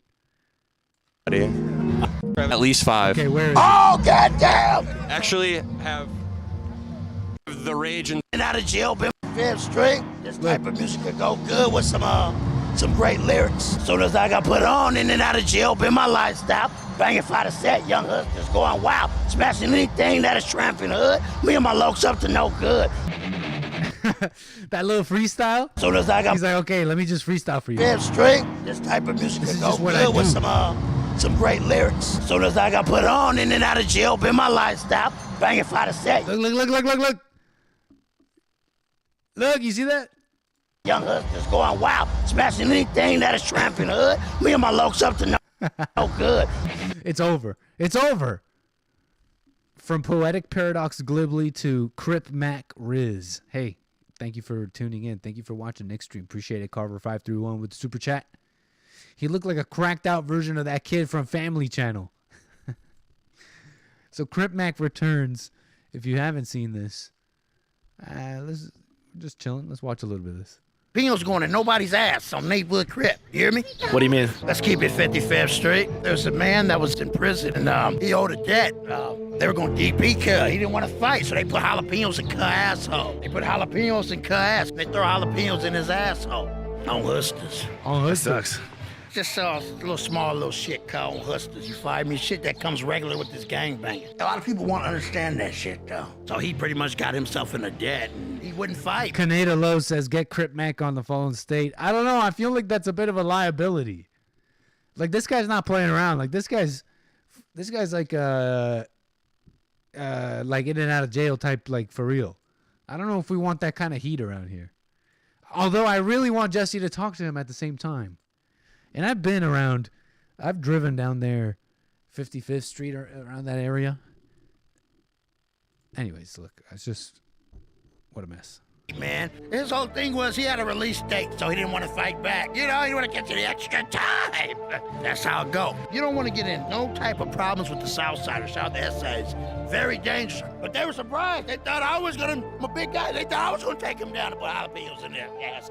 No, I don't do no Custer shit like that, cuz. I made sure no more jalapenos when it cut asshole while cuz was living next door to my apartment. Cause it looked bad on me. That's the only fucking reason. Am I right, Lupe? That looked bad on me. Last year, No! we broke all these fat. No, Kevin Hart. I don't care about Fabletics, man. Bad on me on hood. So there's a lot of politics that happen in jail like that. On hood it is. On hood, it's a lot of politics like that, on hood. That's crazy. Jail? Oh, yeah, look at this guy. China Mac. China Mac was on the Fallen State. This guy was on the Fallen State, too. Dang, I guess people don't really talk about that. I mean, I'm not the only one saying, it's been said before, but male rape and male stuff that happens in prison, that's messed. A lot of hotness for the asshole, bro. Yeah. Do you think that the correctional system works to help people turn their life around?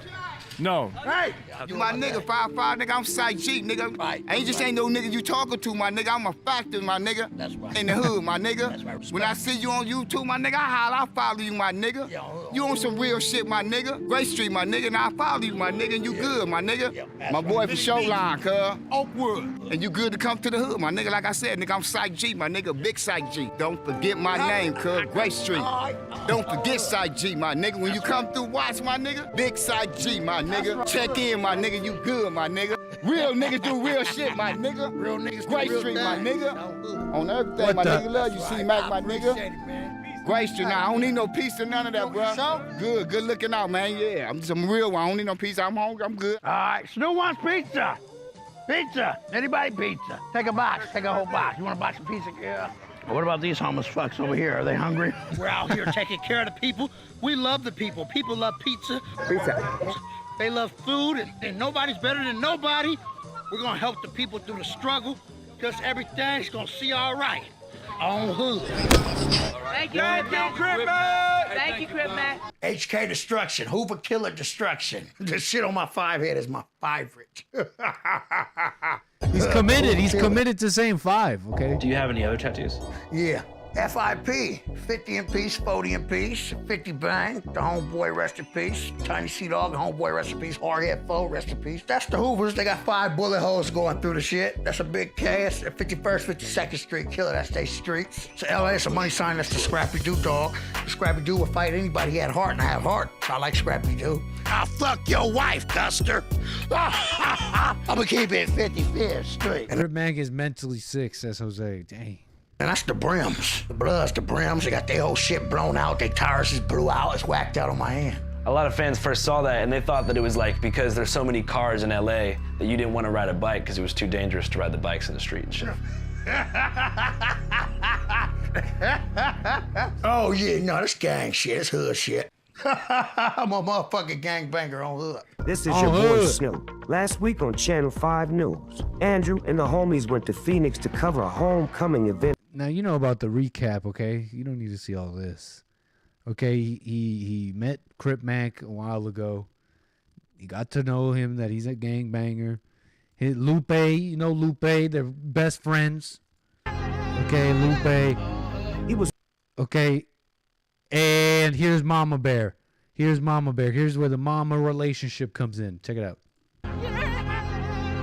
Oh, yeah, this is him getting out of jail. He got out of jail. He got caught with possessing a firearm on parole. On hood. On hood. He was excited to see Lupe, but even more excited to see his mother, Mama Bear. I didn't even notice. No, this is why Snoop narrating. I think this is AI Snoop Dogg. I don't know if you could tell, but it sounds like an AI.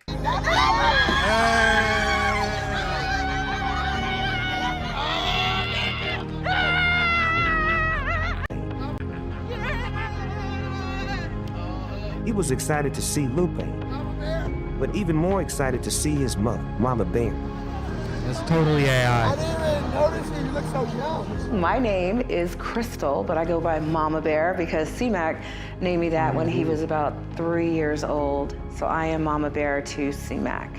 Crip Mac from 55th Street. Crip. My This son guy has a mother. Crip Mac has a mom. Crip Mac has a mom and dad. He's not just a caricature. is the best Crip walker. I love it. He makes me smile. He makes me happy. I'm proud of him. Can you describe the day that you got out? Yeah, on hood, I got out, was on the van, and Lupe, Lil Crip Mac, and his wife Quana came, Mama Bear came. It was just everybody there. How did it feel to see everybody waiting for you? It was great. It was great. Then once I got home, The people he killed or robbed probably not celebrating. Yeah. I mean, I don't know what he did, but he says he's a certified gang banger, and that's not going around being a kind neighbor. Five Fingers was already On at the hood. studio waiting. Crip Mac featuring Crip Dog on hood. Bust on the snoovers. Fuck her wife in her ass. Yeah, so the Crip Mac video was like our most popular video of all time. Hell yeah, it was, huh? People saw you like on 55th Street. They saw you at the Slipknot concert. Yeah. And they saw you on Skid Row. Oh, yeah. But a lot of people, I think, are kind of wondering, the full Crip Mac story. Like, where did life begin for you? Oh, yeah, we gotta make it a history. Yeah. Where I'm originally from California, though, but further down. Where at? Closer to Pomona, Ontario. California, Pomona. What's Crip Mac's real name? Trevor. What's one thing people might not know about Crip Mac? Piano.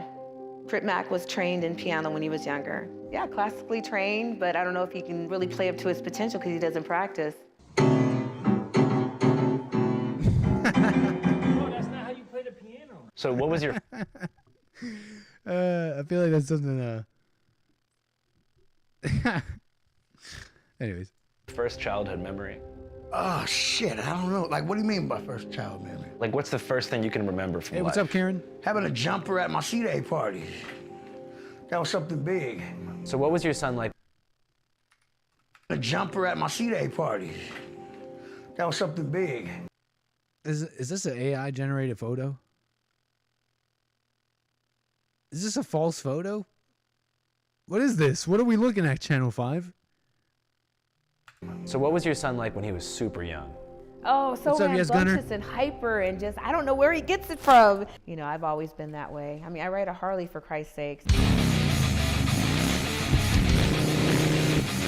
A business account could help boost your TikTok content. Here's how. Meet Anya. So you run Mayna, don't get mad at me, please. Mayna, don't get mad at me, please. Child memory. Okay, I turned off ad block. Ad block is activated, okay? Sometimes YouTube makes me turn it off. Right now, it doesn't seem to be giving me any issue. Don't get mad at me, Mayna. What do you mean by first child memory? Like, what's the Look, first thing you can it gets good. It gets good. remember from life? I swear. Having a jumper at my C-Day party. So rambunctious So and the hyper Harley and Mama. just, I Check don't it know out. where he gets it from. I've always been that way. I mean, I ride a Harley for Christ's sakes. What is raggedy? You're gonna have to help me, Ivana. This is another black. You gotta help. What is? You still didn't explain to me what is cutting up, and what is raggedy? The raggedy report. What is a raggedy story? What's a raggedy story? Tell me. Because for some reason, it feels correct. It feels like a correct statement, Ivana, that this is raggedy. These stories are raggedy. That feels something right about that. Pretty much, growing up, I was just, I wasn't paying attention in school. I was always getting into some type of shit. I thought I was like one of those WWF wrestlers. I'd be wanting to hurt people, hit people with shit. Yeah, he said he was going to be a big, bad wrestler when he got older, and he was going to be, someone important, and he was so frustrated, dealing with the mental illness that he was, bestowed. It was called oppositional defiance. So everyone get their dictionaries out. He does everything the opposite of what he's told to do. Go to the right, Trevor, he'll go to the left. Good afternoon, boys and girls. Shut the fuck up. Yeah, he's out. What age did that wrestler personality start off? About 6. You have a favorite wrestler? Yeah, the Samoan, The Rock. I like the Kane and the Undertaker also. They're brothers of destruction. Did you have any favorite wrestling moves that you would test out on other kids back I tried to Stone Cold Stunner a few motherfuckers. It got me in some shit. Teachers were calling and saying that he was doing just the opposite of what they were at. Raggedy, slang for torn up, messed up, nasty, really ugly. Damn, yo ish is raggedy as F, ninja. Don't bring your raggedy ass self in here. Leave your dirty ass outside. Okay. Thank you, Urban Dictionary. Asking. And the schools was just like, well, shit, he's not learning anything. Eventually, you know, it's just like a big booty sit you fucking on it. She gets tired of you. Eventually, you're not doing. Wait, did you miss this? Oppositional defiance. They freaking mama, the female mama spirit strikes again. I have friends who literally went through this. Put on medication and stuff because some doctor said they had ADHD. They have oppositional defiance. They diagnosed Crip Mac as a kid with oppositional defiance. And what does this woman say? You motherfuckers got me in some shit. Teachers were calling and saying that he was doing just the opposite of what they were asking. And the schools was just like, well, shit, he's not learning anything. Eventually, you know, it's just like a big booty sit you fucking on it. She gets tired of you. Eventually, you're not doing what she tells you. She's gonna put you out. The school put me out. They couldn't handle him. And he was put on so many medications to help him focus, but he would always go to that place. And they gave Mama Bear an option. Either, we're gonna send him to like juvenile hall facility, or we send him in a boot camp. Send me and put me in boot camp some years. Organized chaos ensues. Up, down, up, down. Follow a military model. How old were you whenever you got sent to camp? Camp? I was I was 8 years old. 8 years old. Yeah. Damn. So you were in like 3rd grade. Yeah, about third grade. Yeah, because 4th and 5th grade, I was still in there. I did burpees, I did push-ups, I did jumping jacks. He had to be taken out of regular school in order to function properly. And so you figured that sending him to military school would be the best decision. Yeah, I did. It was just too difficult for me. I don't want to say that I gave up, but I'm like, God, help me, because I was really scared that I was losing him. I felt powerless, I felt hopeless, I felt like I was failing this child because I was raising him by myself. What's your relationship like with? Do you guys catch that? Like, I feel like they kind of gloss over it, but it sounds like there was the option to keep him at home, but it was just too difficult, she says. I'm sure it was, don't get me wrong here, but it was just too difficult. I don't know, I feel like this is a story that plays out a lot. The woman being unable to really handle stuff at home. Overreacting, is that even like, was that ever an option before? Oh, it's just too difficult, so I'll put him in boot camp in a program. Was that ever an option back in the day, if I am making any sense? Like, as if, what do I know about back in the day? But it doesn't seem like, I bet you, I don't know if that was just an option. It's like you have a kid, it's like you have a kid. And you're kind of stuck, it's like, it's your kid. Him to military school would be the best decision. Yeah, I did. It was just too difficult for me. I don't want to say that I gave up, but I'm like, God, help me, because I was really scared that I was losing him. I felt powerless, I felt hopeless, I felt like I was failing this child because I was raising him by myself. What's your relationship like with your biological father? Cut left when I was 2. Well, he left when Trevor was 2 years old, and inadvertently he told me that his brother said that if he stayed with Trevor and myself, that he would be poor, and he wanted to be a cop and provide for a family, and his confidence just went down. He listened to his brother and he walked away. He decided he just didn't want to be a part. But his family just owns them, because you got to realize with how a Samoan family is, Samoans are leaving taking care of the kids just like Mexicans do. Mexicans have 20 kids living in one apartment. I know you've seen it. Your dad was Samoan? Yeah, he's Samoan, yeah. My pop's mama is from Samoa on neighborhood Crip. Have you tried to reach out to him or anything? No, I ain't never tried to reach out to him, really, though. How come? When I was 17, we had a couple beers. We did have a couple beers, a couple drinks and beers and shit. Yeah, he had the worstest shit to say about my mom, so I just stopped talking with him. Yeah. You know? He had bad things to say about my mom, so I stopped talking to him. Honestly, this is a story for Jesse. I don't even know why I'm covering it. I just like Crip Mac. But yeah, Jesse's got to handle this one. He identified with his mom.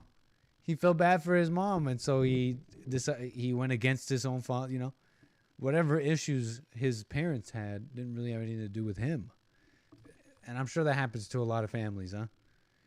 This is a story for Jesse, you know what I mean? Anyways, we'll finish this off. I got a really interesting video here for you about why women want sex, okay? Short little video, we'll get that. I think we'll be able to land soon after that. We'll land the plane, Dallas, Texas, kick off, and you go off and enjoy the rest of your weekend. What can I say? You can still call in 760-515-3855. I just hope that and pray that they have the relationship that they deserve eventually. And I know it's coming. It all does. What's your malfunction? Drugs, sir. Did you just say, drugs, sir? You were defiant with the police, weren't you? I stayed in military school up to 14, which is a teenager. Then my mama met a man in Texas named Mr. Gary. So we moved to Texas at 14. We got on an airplane, went out there. I stayed out there 2 years. Okay, mama's boyfriend. He appreciates him. Things go well. Things don't go well, actually. They break up. He goes to LA, 16 years old by himself. Grows up in the hood with cousins. Gets the gang tattoos. Gets initiated. And life goes on, okay? But it's just an interesting relationship there with the mother. And how she hates the father. Later on, she gets into it. And how she's mad at the father. And then they have this weird, strange relationship. It's like how Jesse says that Oedipus complex. He doesn't say Oedipus complex, but the mother has the hots for the son. Even that spirit's there too. You can definitely check out the video on Channel 5. Crip Mac returns if you want to watch the whole thing. But we're in the cockpit right now, and it looks like we're getting pretty close. Let me see here. I think that's our runway. I hope that's... How far away are we from the runway here? I mean, I think we're getting pretty close to the runway, so I wanted to get into this one more topic here for the night. I came across a video. Anybody know who The Secret? Her channel is called The Happy Wife School. The Happy Wife School. Anybody know about this person? And she put out a video. You should use VNAV. Sid, we're actually landing. Yeah, we're going to be using VNAV to auto descend. We will be activating VNAV, but not quite yet. I mean, it's kind of manually put in. All the manual stops. They're all in the flight plan. Here, right on. What's up, Sid? What's up, Matthew? Thanks for joining. So we will be beginning our descent very shortly, in fact. But there's this video titled "Why Women Want Sex: The Real Story" by the Happy Wife School. And I thought it was kind of thought-provoking. We're just stealing content today for the next stream. I mean, I'm a remixer, okay? I'm like Hassan in that way. Okay, but it's kind of an interesting video here. Why women want sex. In this video, I reveal the truth about why women want sex before we get married. Okay, check it out. The secret we never wanted revealed as women is that as women, we have a switch, like a light switch with sex.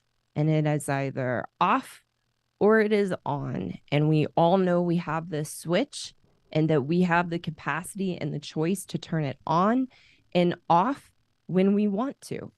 And as women, when we were single, we had the switch on for bad boys and we had the switch off for good men until we were ready to settle down and get married and start a family. And so good men can know if you struggled to get women when you were younger and before you were married, or if you're watching and you're single, this will shed some light for you too. If you didn't have a lot of women until you met your wife, it's because she had her switched off. And then when she was ready to settle down, she turned it on and she used. I think I got recommended this garbage, says Canada Low. Wait, is this garbage? Used the on switch with sex to trap you to get what she wanted, which was... Wait, don't call BS just yet, Bob Dillo. Give it a chance. Give it a chance. Settle down. She turned it on and she used the on switch with sex to trap you to get what she wanted, which was to get married. And so when we're ready to get married, our biological clock is ticking. We get a good man. and we enjoy sex. We want to have plenty of sex. And then we get what we want. We get married and the sex stops. Dang. And the sex becomes unimportant. And like I said, it becomes infrequent. And all of a sudden, the amount of sex you were having before you got married begins to dwindle and dwindle and dwindle. Because it was a trap. It was a trap to get what we wanted. My mentor shared with me what he calls the penny analogy. That if you put a penny in a jar for every time you had sex before you got married, and then you took a penny after you got married, you took a penny out for every time you have sex once you're married, you would never empty the jar. And that's the sad reality of sex with your wife, is that she used sex to get married. And once she trapped you, there was no reason for sex anymore. The sad fact is that a good man, or after a woman marries a good man, all he's good for is being a sperm donor and for financial security and all the facade of being into you, of being passionate about you, of loving you and can't wait to get together to be with you. That facade drops because we got what we wanted. And for most of us as women, when we become disinterested in sex and we stop having sex, we will hold on enough to string you along. So that's where we'll have sex once a month or twice a month. She's not making any sense to y'all? And we'll string you along for that financial security and or for having children. And that was sadly my experience, that when my husband and I met, sex was great. I had plenty of it. I enjoyed it. He enjoyed it. We had fun together. And then once I knew I had him, the switch turned off. I put walls up. I didn't want to get undressed around him anymore. If he came in and he tried to hug me, I would jerk away. And I had all kinds of stories built up about why I was doing this. I denied to myself the real reasons why, which is what most of us as women do. And there was nothing he was going to be able to do to turn that switch back on. And I didn't withdraw it or withhold it completely, but we would have it maybe every other week. And women listening who are open-minded and want to know these things for yourself, you'll know that we have this mental calendar where it's like, okay, I had it. And then we are like, okay, that'll probably buy me a week or two. And then that time starts running out and we start building this anxiety of when we're going to need to engage with sex again, to give just enough to make it seem okay and just enough to keep getting what we want. But by that point, our switch is off and the switch never goes back on. And we let our stories and our games begin of why we don't want to have sex anymore. And the sad part is that a good man falls for all those stories and all those excuses of why we don't want to have sex anymore. And I had a myriad of them. And it's fascinating how those stories begin, where in the beginning, we're having fun. We enjoy it. It's not an issue in the beginning of the relationship. What's up, Big Bump?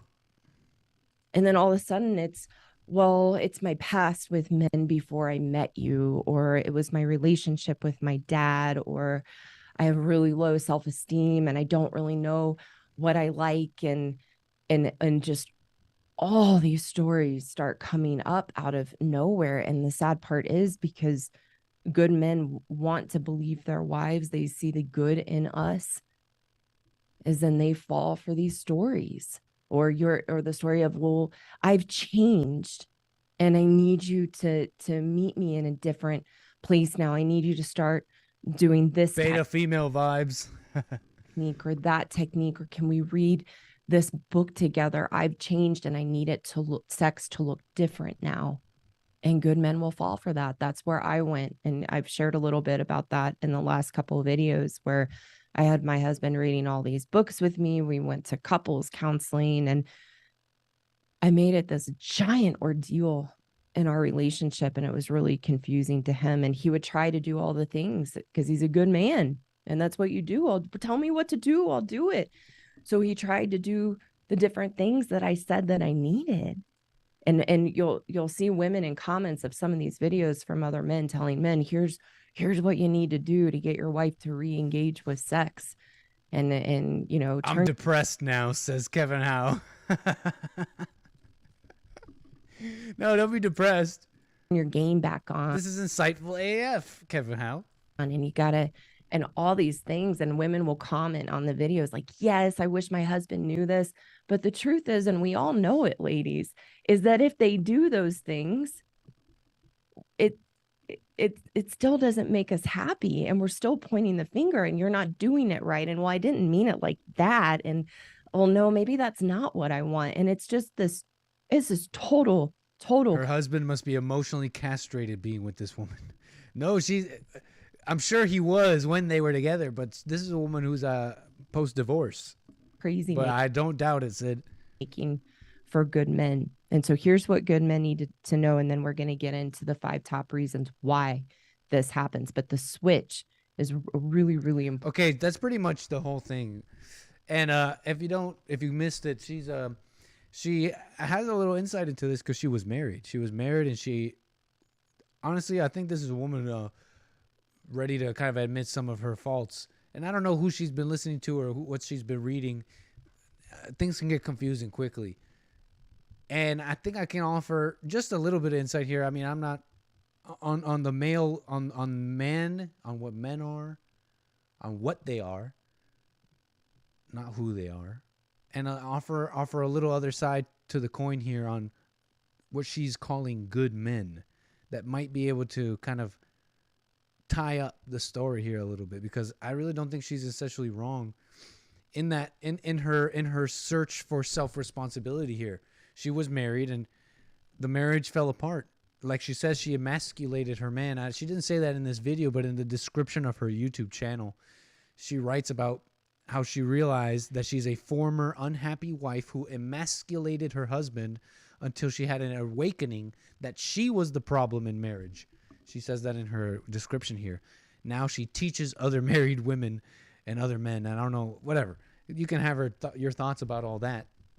But I mean, I think that's where she's coming from, if you weren't following. And it's an interesting place to be coming from that experience.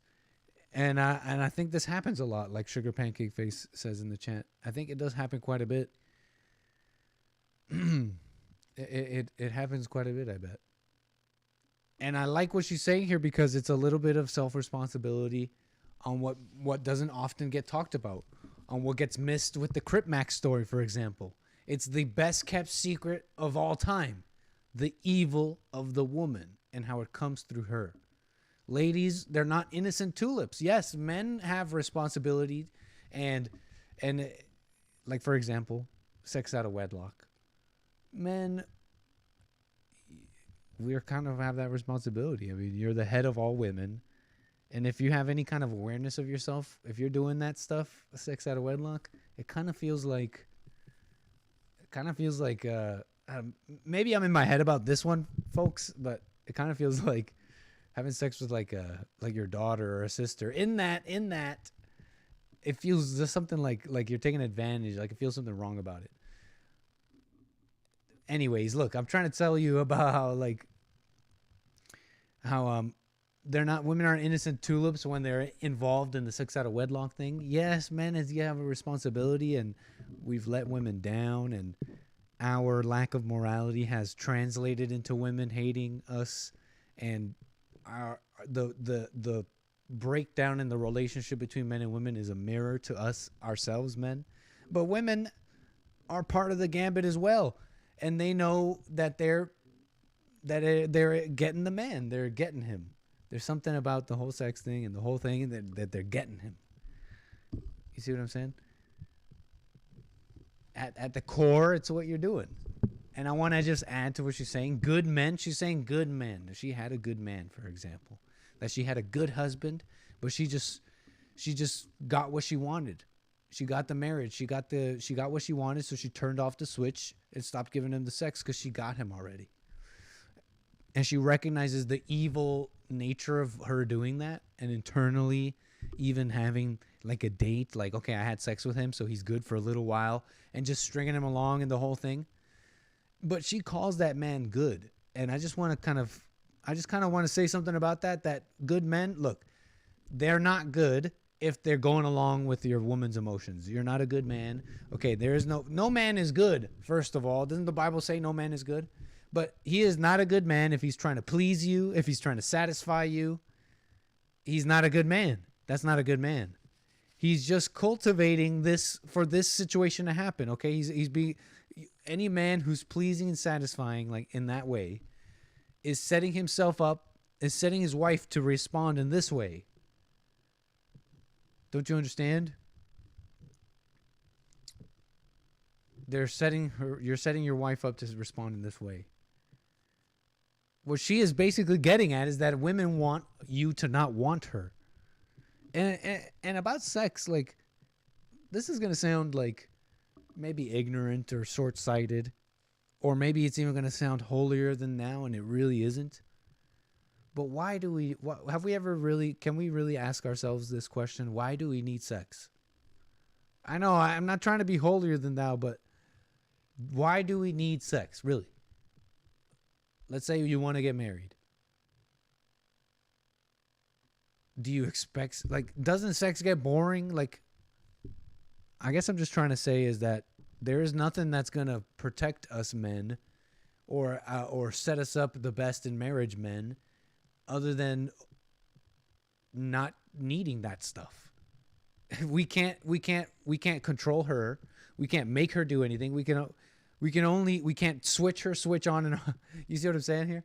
I know someone in the chat said this only happens to beta males, and look, I'm not saying that that's not true. But I'm not trying to make a point about that stuff, about Riz, and like, I'm just trying to make a point about why do we need it so badly? You can't, okay? The paradox of this whole masculinity thing is like you can't fool it. Okay, like a man who really doesn't want women will draw women unto him. But it has to be real. Like you actually really don't have to really not need women. A husband who doesn't need his wife, doesn't need sex, may get those things, but it's not even important. That's not even the point. Because you would be setting the right example. I don't know. Anyways, I'm just kind of rambling at this point. It's just an interesting video, don't you think?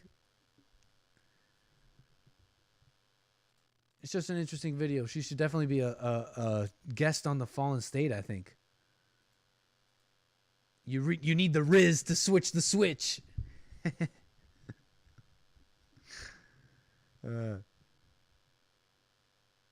Sex is fun, says Sid. Flying down 200 miles per hour in a screaming cammed V8 is more fun. Let's go. Words are just... Anyways. Because it's just to feel good. Don't give in to your woman or wife. You'll always be the bad boy. Let's go, Bobby Blanco. Sex is like war. It's quite ugly. Ugly body parts, fluids. You have to have levels of hate in you to begin to love it. Which is why playing nice makes little sense to get it. Yeah, man. That's kind of making sense. Right on. Everything is fake. Hey, look, it's just an interesting video. And I think we're already a little late here. The yoke is shaking. Oh, crud. We gotta bring the plane down. We're 38,000 feet in the air. And we need to be way lower than this. I should have listened to Sid and just brought this down VNAF style. Holy crap, we might have to dive for it. We might have to do a little bit of a spicy dive here, folks. Seatbelt sign is on. Look, we're just gonna need you to like get it together and put the seatbelt sign on. Put your seatbelts on because we're gonna need to do a quick dive here. So everybody just calm down, okay? Like I said, we got to get down there. We're going to be landing in Dallas, Texas soon here. That's pretty much all the content. Vasconomi, thank you for the super chat. Says, God wants a relationship so bad, he's dealing with divorce too, right? I'm not sure what you mean by that, man. All right, folks, we got to get down there. Kick back and relax while I get the plane situated. Everyone stop having sex. We have to crash the plane. Stop with the sex.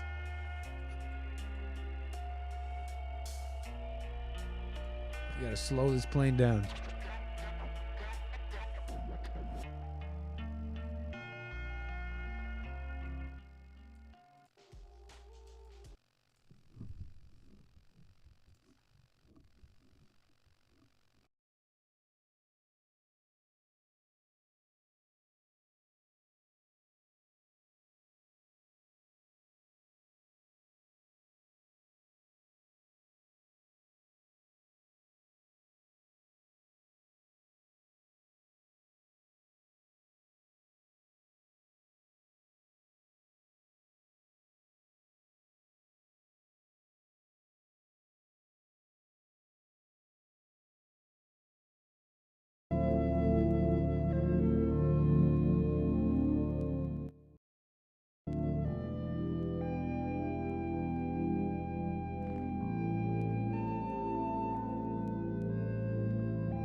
might have a little bit more flight than I thought here.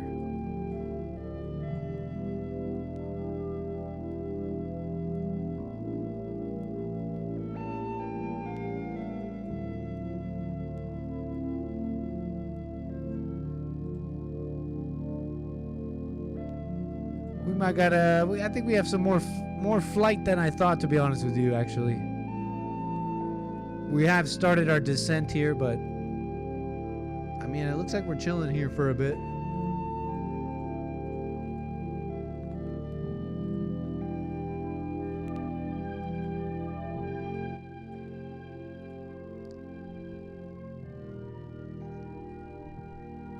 God wants a relationship is the point, and I think because Satan already made a divorce in heaven.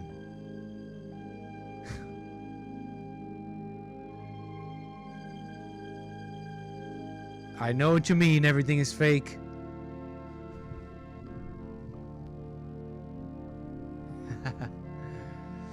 Yeah, as you can see on the flight computer on the screen here, looks like we got more flight. Looks like we got more flight. That's the runway up there. I'm trying to zoom the map here. I think we're just like a couple of waypoints away before we got to get serious, but I can't quite see it. Do a corkscrew landing. I'm not I'm not Denzel Washington.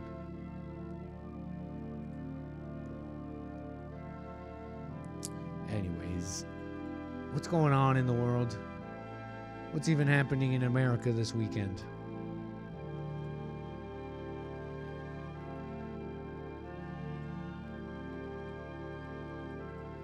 You say they knocked down the satanic statue? Like that Polish MP who extinguished the Hanukkah, the menorah over in Poland? And they call him an anti-Semitic?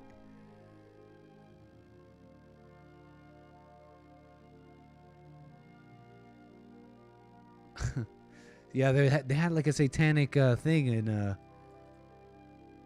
where'd they put this thing? In the Iowa Capitol, they had a satanic statue. I guess this is free speech, huh? Is this what the founding fathers meant by free speech? You think that's what they meant? Or did they never even imagine Christianity would get so weak that this would even be a topic, something to even consider? But you gotta let the Satanists put their stuff up because that's free speech, right? Did they never even consider? Or am I assuming them to be short-sighted like that? Did they think of that already? That Christianity would maybe decline? You know what I mean? Who cares, I guess. History. All lies, according to some. History. Anyways.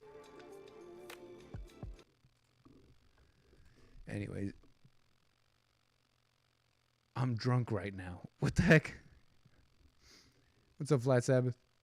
Nick, check out the 55th Monkey God statue in Brampton. What the heck are you talking about?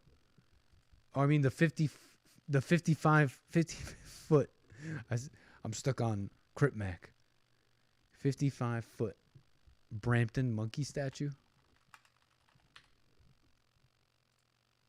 Brampton is the home of the largest Hindu idol in North America. Wait, are you joking right now? You're talking about Brampton, Canada? Brampton, Ontario, Canada? You mean Browntown? Brampton Hindu statue.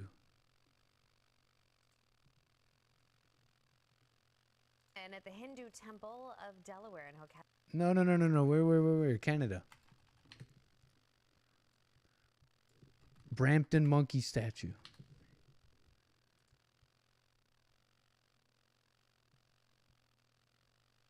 What the heck is it?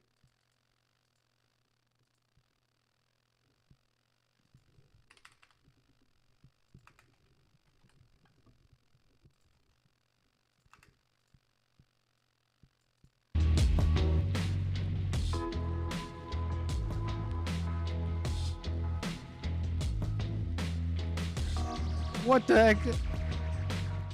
Is this serious? Look at this thing.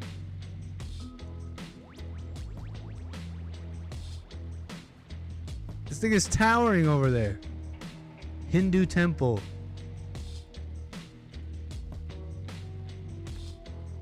Brampton, Ontario. Yoke.com. Today I'm going to take you on a tour to the Hindu Sabha temple located at 90. Hey, what's up, Karen Williams? Thank you for the super chat. Brampton, Says you're wonderfully made, Nick. Thank you. Ontario, Canada.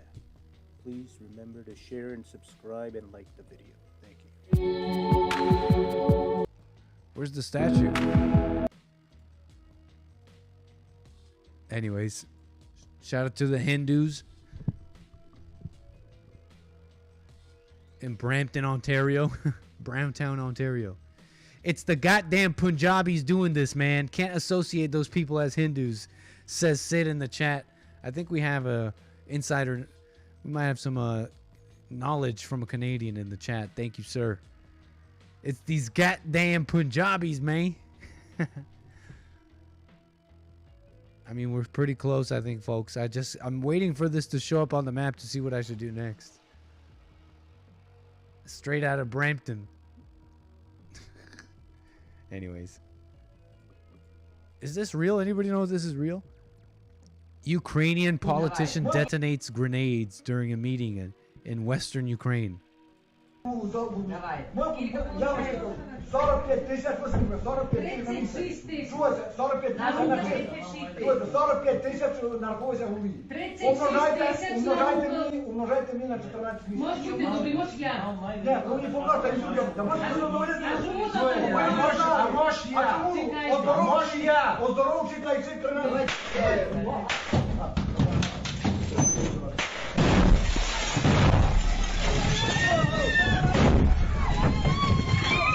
What the hell?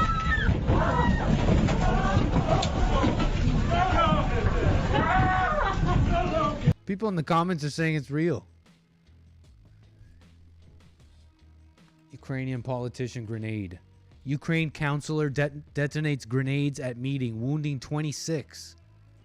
What the heck is going on in Ukraine? A Ukrainian village councilor set off hand grenades at a meeting in an attack that was captured on video and left 26 people wounded. A video posted on Facebook showed a man dressed in black entering a council meeting. During the heated discussion, the man pulled 3 hand grenades. As a result, 26 people were wounded, 6 of whom are in grave condition. The police said the Ukrainian Secret Service had opened a terrorism investigation. The video released by the police came from a live video stream. Showed the chaos in the small room. Authorities did not name the man, but the Ukrainska Pravda newspaper reported that he was identified as 𝒔𝒐𝒄𝒊𝒂𝒍𝒔, a parliamentarian who is a member of President Volodymyr Zelensky's Servant of the People Party. I call BS. Camera stayed intact. Interesting point. A woman who was watching the live broadcast reported the explosion. I mean, Ukraine's an absolute mess. I mean, to try and make sense of the whole thing, the only thing that makes sense is how evil people are basically throwing generations of Ukrainian men to the slaughterhouse to fight a big old war. They bet wrong. It feels like they bet wrong. It feels like the Ukrainians, they bet wrong with the globalists, is what someone was saying in Ukraine not too long ago, a video I played. But it feels like that's true. They bet with Biden and the globalists and NATO, and they bet wrong. Instead of embroiling their country in a big old war, they maybe should have fixed their own stuff, dealt with corruption, listened to Putin a little bit about his threats. And because now they're conscripting 40-year-old Ukrainian men for some endless war. Ukraine is just a proxy of the US/UN, huh? I mean, it's pretty wild footage. 45 тисяч возьмемо, 45 тисяч. Чуєте? 45 тисяч нарахується голові. Умножайте мені на 14 місяців. Може бути, добре, може я. Ні, ну не помагайте людям. А може я. Оздоровчий кайчик тренер. Holy crap.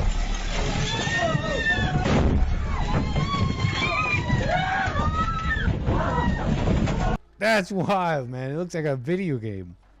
It looks like it's out of a... It looks like a AI generated... No, I'm joking. Looks more like flashbangs than grenades. Yeah, maybe the critical injuries are just ear, like blown up eardrums. U.S. should have pivoted World War II to strengthen ties with Russia, but of course they don't care for world peace and fumbled that bag. Use name. Are you saying we fought the wrong enemy? Are you with General Patton saying we should have or are you talking about after World War II? U.S. should have pivoted World War II to strengthen ties with Russia. What a mess.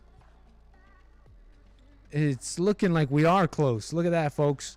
We should be basically entering our descent pattern, our approach pattern shortly.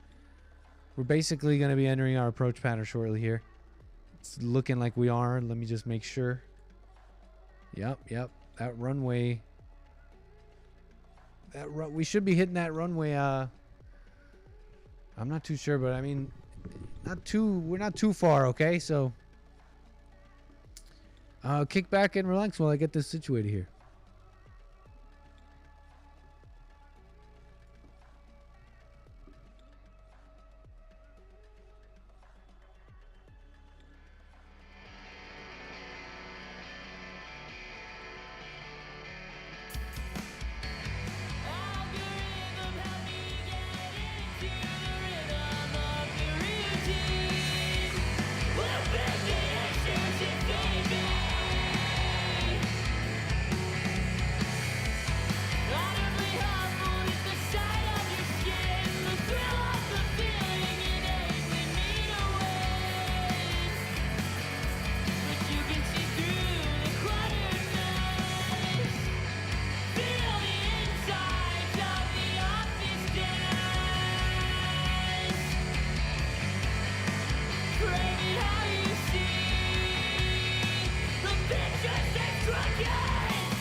Oh, I'm sorry. It's totally silent. My bad.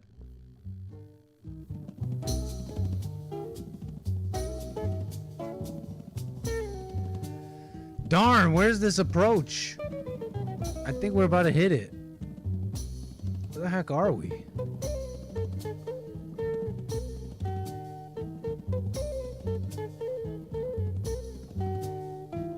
My bad.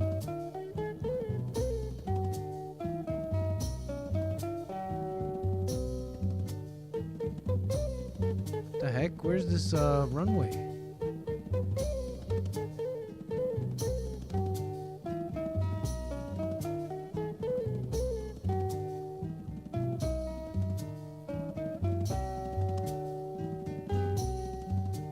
There's no more show left. No more show left. Where's the runway?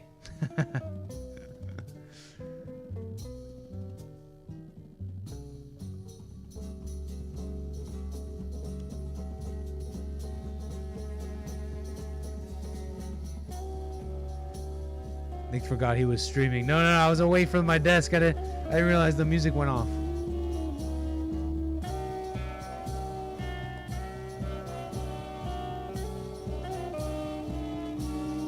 We're speeding on to the runway, folks. I mean, we gotta land it, right? We gotta land it. 8 o'clock. It's 8 p.m. Los Angeles time.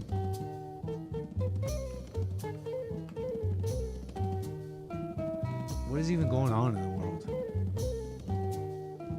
There's nothing happening on Twitter.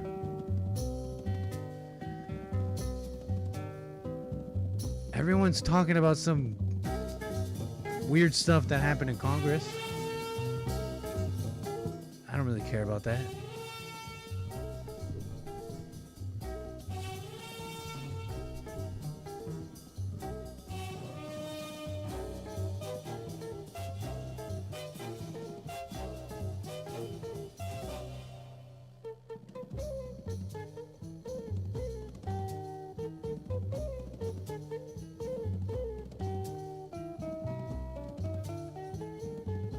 I mean, what can I say, folks? There's no more show. You can call in 760-515-3855. We're just... Kanye had a massive rant. I guess we could watch his rant. I don't know. That rant made sense to you? Use name? Kanye's rant made sense to you?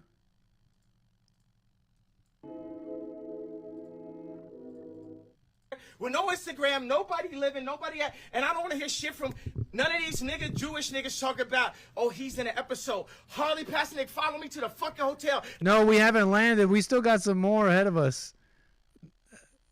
I mean, we'll watch this, I guess. You can call in, and we're just trying to fill up the last few minutes of the show here since we definitely have to land the plane. We got to land the plane so we can have ourselves a good weekend, huh? The nigga killed Aaron Carter, and now they acting like they won't clear the Backstreet Boys sample. You get what I'm saying? Harley Pasternak, Pusha, your trainer. Harley Pasternak, Jay-Z. You get what I'm saying? And then niggas be hanging around these niggas just for the money or some Mike Rubin shit. I slap the shit out of Mike Rubin. I see that nigga. You know what I'm saying? It's like... Yes, but I've been listening to Kanye since I was young. There's probably a bunch of stuff I don't understand, obviously. He says, Virgil. Who's Virgil? Like, I just don't understand the saga, obviously. Yo, fuck these niggas, bro. Fuck these niggas, you know what I'm saying? I'm on my Farrakhan Don shit right now, bro. Because guess what? These Yeezys gonna sell. Yeah. They sabotaged the show today. They sabotaged the Instagram. They cut off the fucking Adidas contract. They did all... Yo, they cut off the Adidas contract.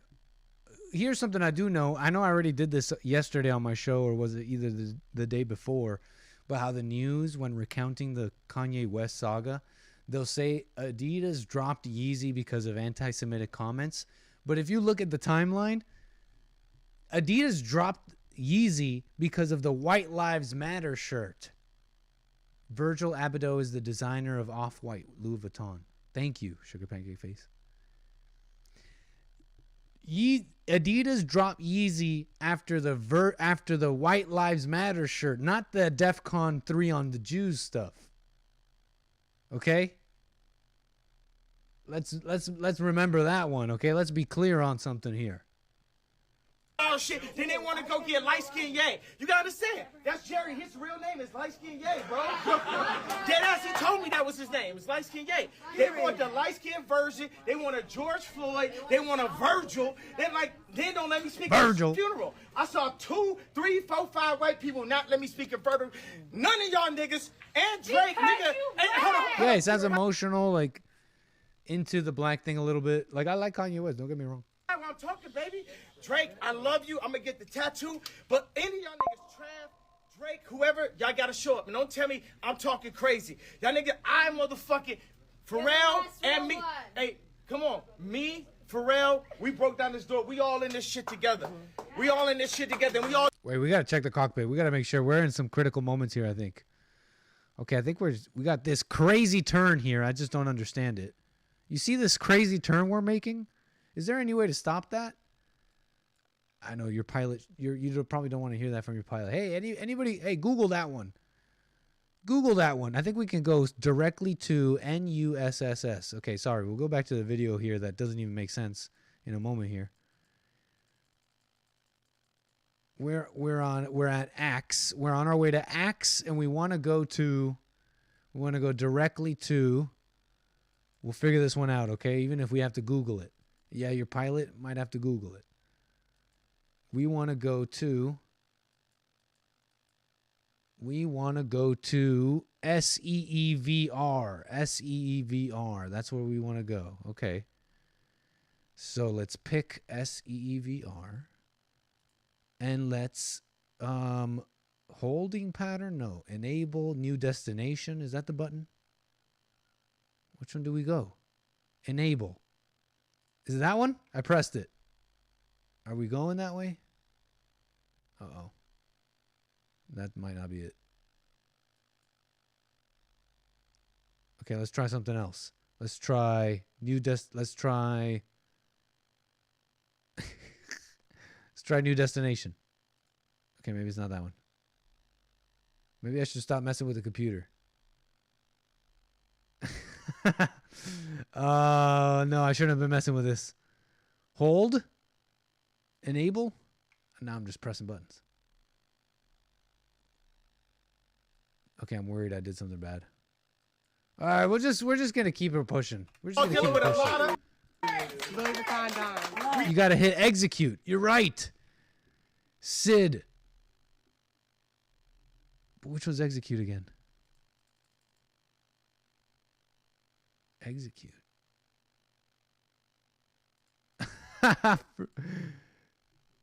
SEEVR. Execute that mo.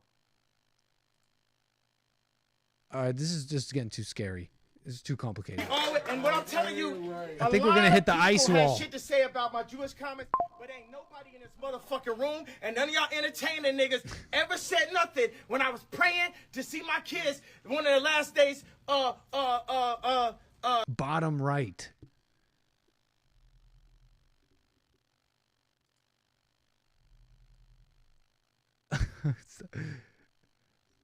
Flight plan.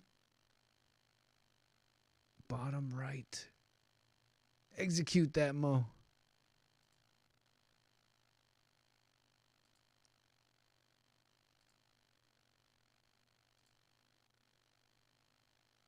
All right, bring it. We tried.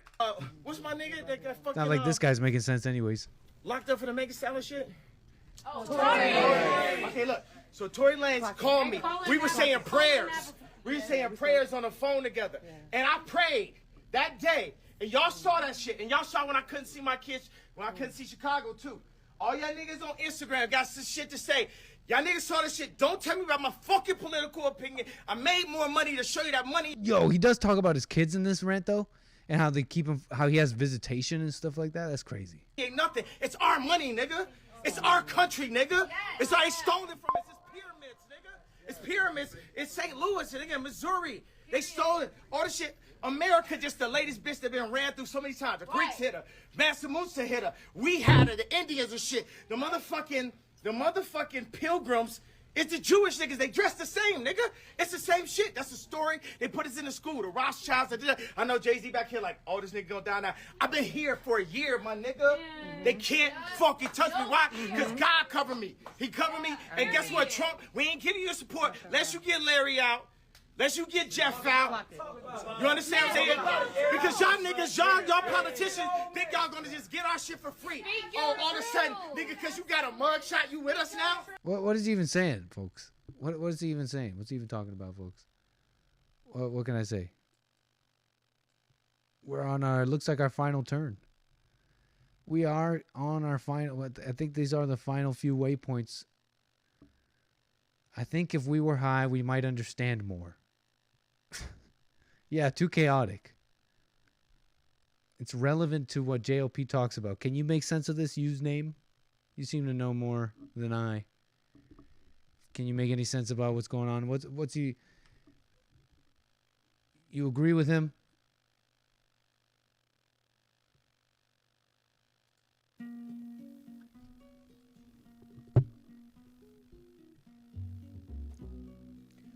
He wants reparations.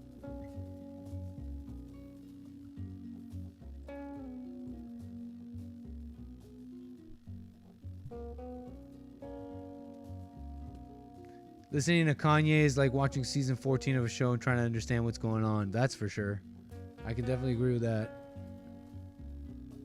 Oh no, our plane's turning funny. Is it because of all the strange things I did with the computer? Or is it because we're flying too fast? Oh no, stop turning. No, I think this is okay. This is how you want your pilot to be talking, huh? What's up, 𝒔𝒄𝒊𝒂𝒍�? I've never seen that name in the chat. Hey, we're kicking back until we land this thing. Until you guys call in and until we land this thing, this is what we're doing. No more chaos. We're chilling out. Basically, Ye is somewhat historically literate and is trying to make sense of the structure of the world and his situation relative to what he has experienced. Yeah, I think that's there may be some truth to what you're saying there.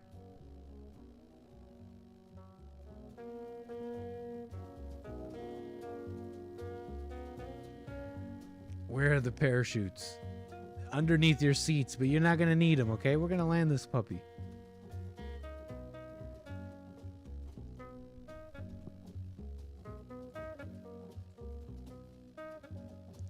Yeah, multiplayer. Co-pilot this stuff, man. I need a co-pilot. How's everything in Canada?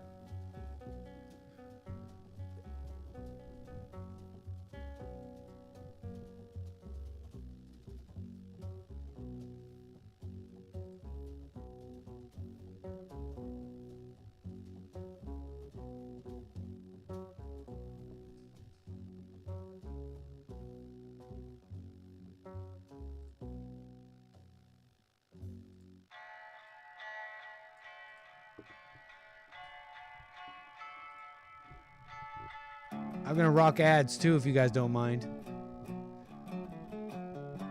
All I need is the air mask so I can breathe like Sean. Oh man, is it really?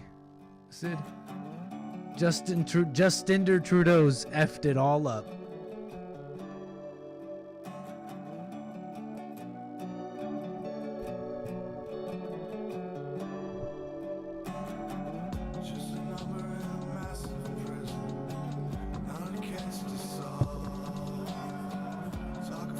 I hear a lot of Canadians have woken up because of all the protests and the lockdowns and all that. Is that true?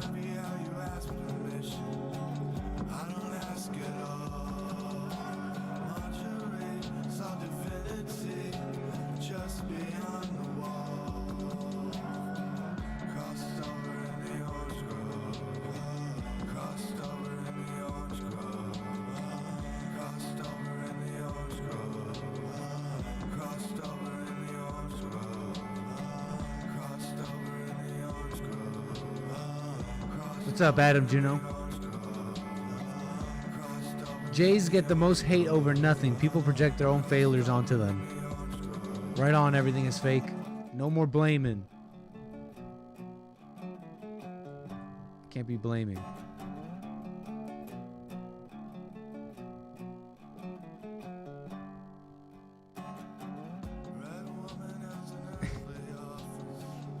No, I don't have a Canadian accent.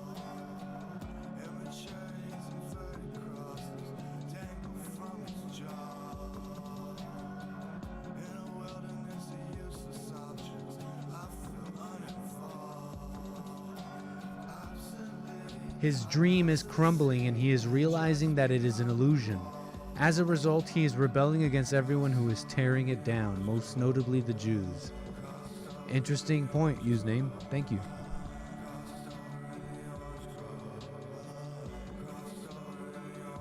Hey, thank you, Carver. Says, ask Sean to bring you some deer jerky. It's good. Nice.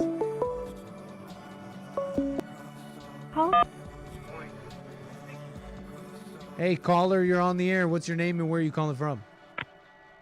Justin from Fullerton. What's up, Justin? How you been? Hey, all right. How are you? Last leg of the flight here. No complaints though. All right, yeah. But I want to pick your brain here about the honorable conservative leader of Canada's government, Pierre. I can't pronounce the last name. Poilievre. Pierre, what's his name? Pierre Poilievre. I don't know too much about this one. Oh, well, I can't pronounce his name, but I thought you might know. He's more likely going to be the new prime minister over Justin from all his atrocities, and I guess he used to lead. Poilievre, yeah, okay. And he used to lead in the housing ministry, and he helped out with stuff in that region, I guess, and I don't know much about Canada's politics, but I guess housing was a thing of interest for him and his ministry. And housing, anyway, and he's the conservative. He's the opposition. Pierre Poilievre. Yeah, he's so based. Yeah, I don't know if you know much about him, but he's whatever he talks about, he sounds like Trump. I mean, I seen him eat the apple. He was the one that was eating the apple, right? When he was being questioned by some liberal journalist. Yeah, and I see him talk also to Justin, and he let him know that his policies have not helped housing, but has actually hurt it, where the average people can't afford it, and stuff like things that I guess matter to the Canadian people. Right on, man. Yeah, I mean, Sid in the chat saying he hopes he wins, and I think a lot of people are kind of there's definitely a fatigue in Canada from the people I talk to. What makes you think he's what else about him is based? I hear he's pro-Trump. Anybody who's pro-Trump's gotta be good in my books, at least somewhat, at least on paper. Yeah, I mean, he's straightforward. He doesn't seem like an enemy of the people, and I think his statements sound very sound and seems very authentic. That's what I would say. Right on. Seems very authentic. Recently, there was Maxime Bernier, who led the People's Party of Canada in an election in 2018. He got a lot of attention because they were calling him white nationalist and all that. And so I don't know what the conversation's been like since then, but people may be ready for actual conservative opposition in Canada. But I don't know. I just don't know, because last I remember, conservative in Canada just means kind of like Democrat here. Okay. And then in what regards is like Canada's relationship these days with the native peoples there, the native Canadian people? I think always contentious in that there's, especially in the years that I was there before I came here in America, an increasing conversation towards this missing women and the I don't know if you saw that the whole burning of the churches in Canada. There's all these protesters and honestly white haters. They've teamed up with the anti-colonialists and all that crap, and they started burning down churches. You hear about this in Canada? No, that They sounds started horrible. burning down churches. And you know what their reasoning was? The craziest thing about the whole story is that the reasoning of these basically terrorists is because this story broke that they found, using imaging technology, they found graves apparently of indigenous peoples, okay? They found evidence of graves underneath buildings, underneath schools in Canada, and this brought the whole First Nations, fight in Canada to a head, where people got mad and started burning down Christian churches. Yes, And now the I whole do basis, recall. the Yes, whole I do basis of remember the that. whole thing was fraudulent. You're right. It turns out that there were never any graves, and that the data that they used to figure this out was fraudulent. If you look it up. How to look it up? Yeah, I think the relationship, it sounds very contentious, like you said. And why might that be? How come? Does that have roots in I don't know, you call it native people, first peoples, what do you call it? No, I think it has to do with what's going on here, with what we talked about today, with the black and white families, the disparities between them, and the assumptions of racism. It comes down to this broken family unit that was bestowed upon man by God, by God, okay? I know, and the people have turned away from all that. They've turned away from self-responsibility, morality. The Canadians, God is a secondary thing. It's totally gone from the home. The French Canadians, their swear words are against the Catholic Church because they rejected them like 100 years ago. Like, it's a mess.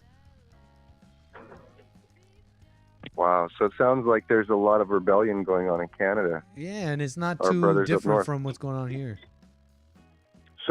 So might it be said that we are in the midst worldwide, simultaneously on all fronts, being like a war almost of culture between conservatives and whatever the left is, because I don't know if Kennedy was a left. I know he's a Democrat, but I would say by the modern day definition, Kennedy was not. And if anything, if he was a leftist, he was saying things that were very inspirational. People like, dude, for your country, I'm going to paraphrase it, but do to your country what you can do. Don't ask your country what can it do for you. So the today's communist, today's leftist, the CCP working with Canada, is reality check for everyone to be like, well, is America really leading in this? Because if not, who might we be then? Are we actually communist? And just like the brothers in the South, in South America, a lot of them are socialists. I mean, Venezuela would love to have more and more communist countries, while America is like being eaten up from within. So I think on all fronts, simultaneously, there must be some type of not a shadow government, but people that call the shots. And I don't think that Kanye's too far off. He's probably seen things. But whether it is an Asian or a Jewish man, or if it's a whatever man, it's not the race of the individual or the clan or the group. It's the desire for the wealthy, like the banksters is who I call it. The banksters, they are the ones that want. That's one word. Fair. It's hate. Yeah. It's evil. It's the cult of Satan. Satan's religion. His religion is it's a transracial, transcultural religion, honestly, in my opinion. It transcends. But he has a religion, and people are following it. And his religion is socialism, which is an irreligious version of Christianity. It's a perversion of love all people. It's a perversion of be generous, be kind. It's an irreligious version of Christianity. And isn't that what Justin Trudeau is today supposedly representing? I think that's fair. An irreligious religion? Am I making any sense? I don't even know what religion means anymore. That we were talking about a whole bunch on the Jesse Lee Peterson show, and I don't know. I always saw that word religion as all the people with traditions and hooping and hollering, and I think that's all phony, right? But doesn't the Bible also say that there's a true religion? So what the heck do I know? Right. Justin, man, we're gonna land real shortly here. Anything last thing you want to say before we move the wheels? Oh no, just everybody be good to one another and Trump 2024. Thank you, Justin. Call me again. All right. Dang, we are close here, folks. Kick back. Let's get this landing going. Seatbelts on, flight attendants. Please make sure you put up put up the food tray in front of you. Put it in the upright position, folks. We're gonna need you to do that for us. We don't want any accidents. Gonna be to put everything in airplane mode. You gotta stow away your laptops, okay? Stow away your laptops. No more messing around, okay? We're landing, okay?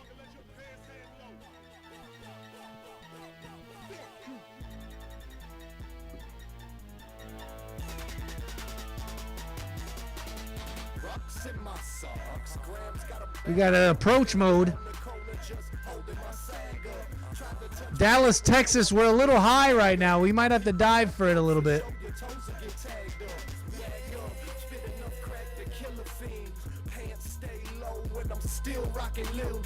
Oh man, we gotta dive a little bit here. We need to bleed some of this this altitude. Hold on, folks. Don't worry. Everything's under control. Nobody freak out. Okay, everybody relax. The G forces are all under control. Okay, calm down. Calm down. Calm down.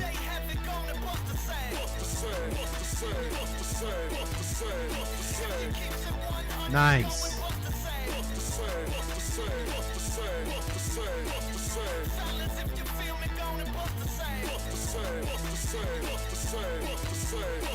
Oh, we gotta get lower, I think.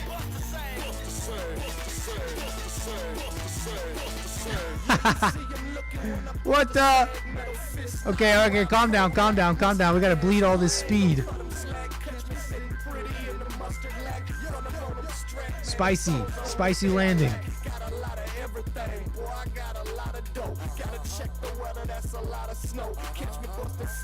Boom, boom. Yes, we're good.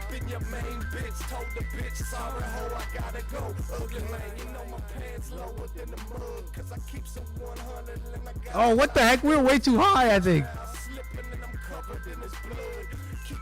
No, we were way too high. This is bad.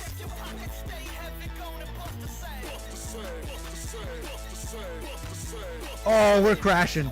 We're crashing, I think. Oh, no!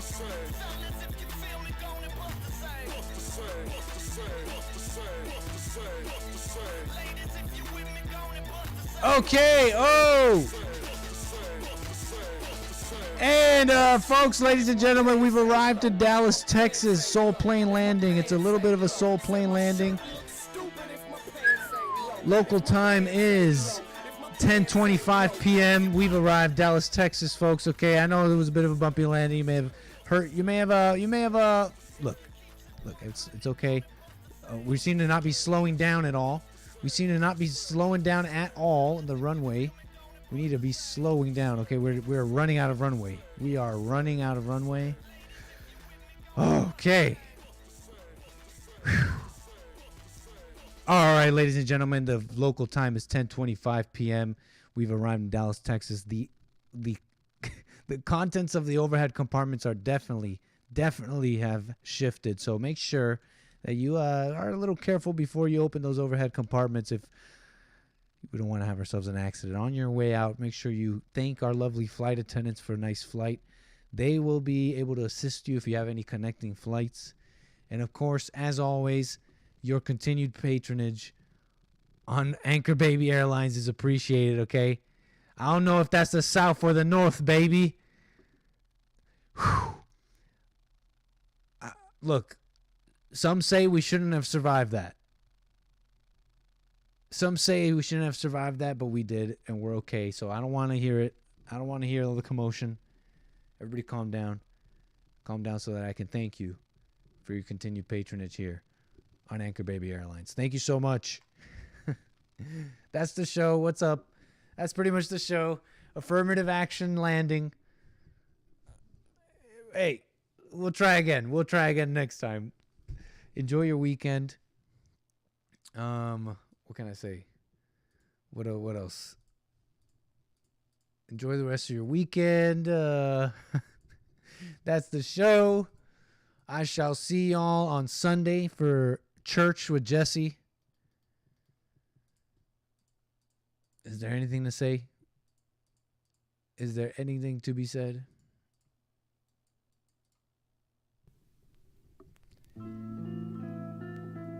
Oops. Okay, oops.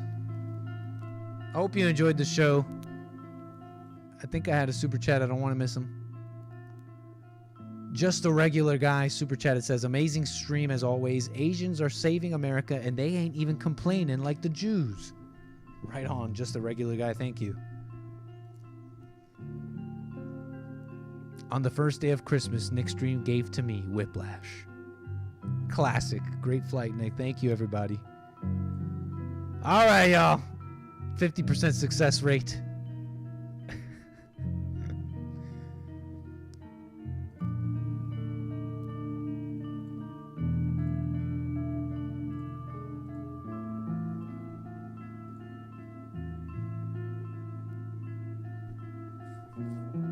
Soul plane landings. All right, y'all. Enjoy the rest of your weekend. See y'all Sunday. Catch y'all on Monday. Thanks again. Peace.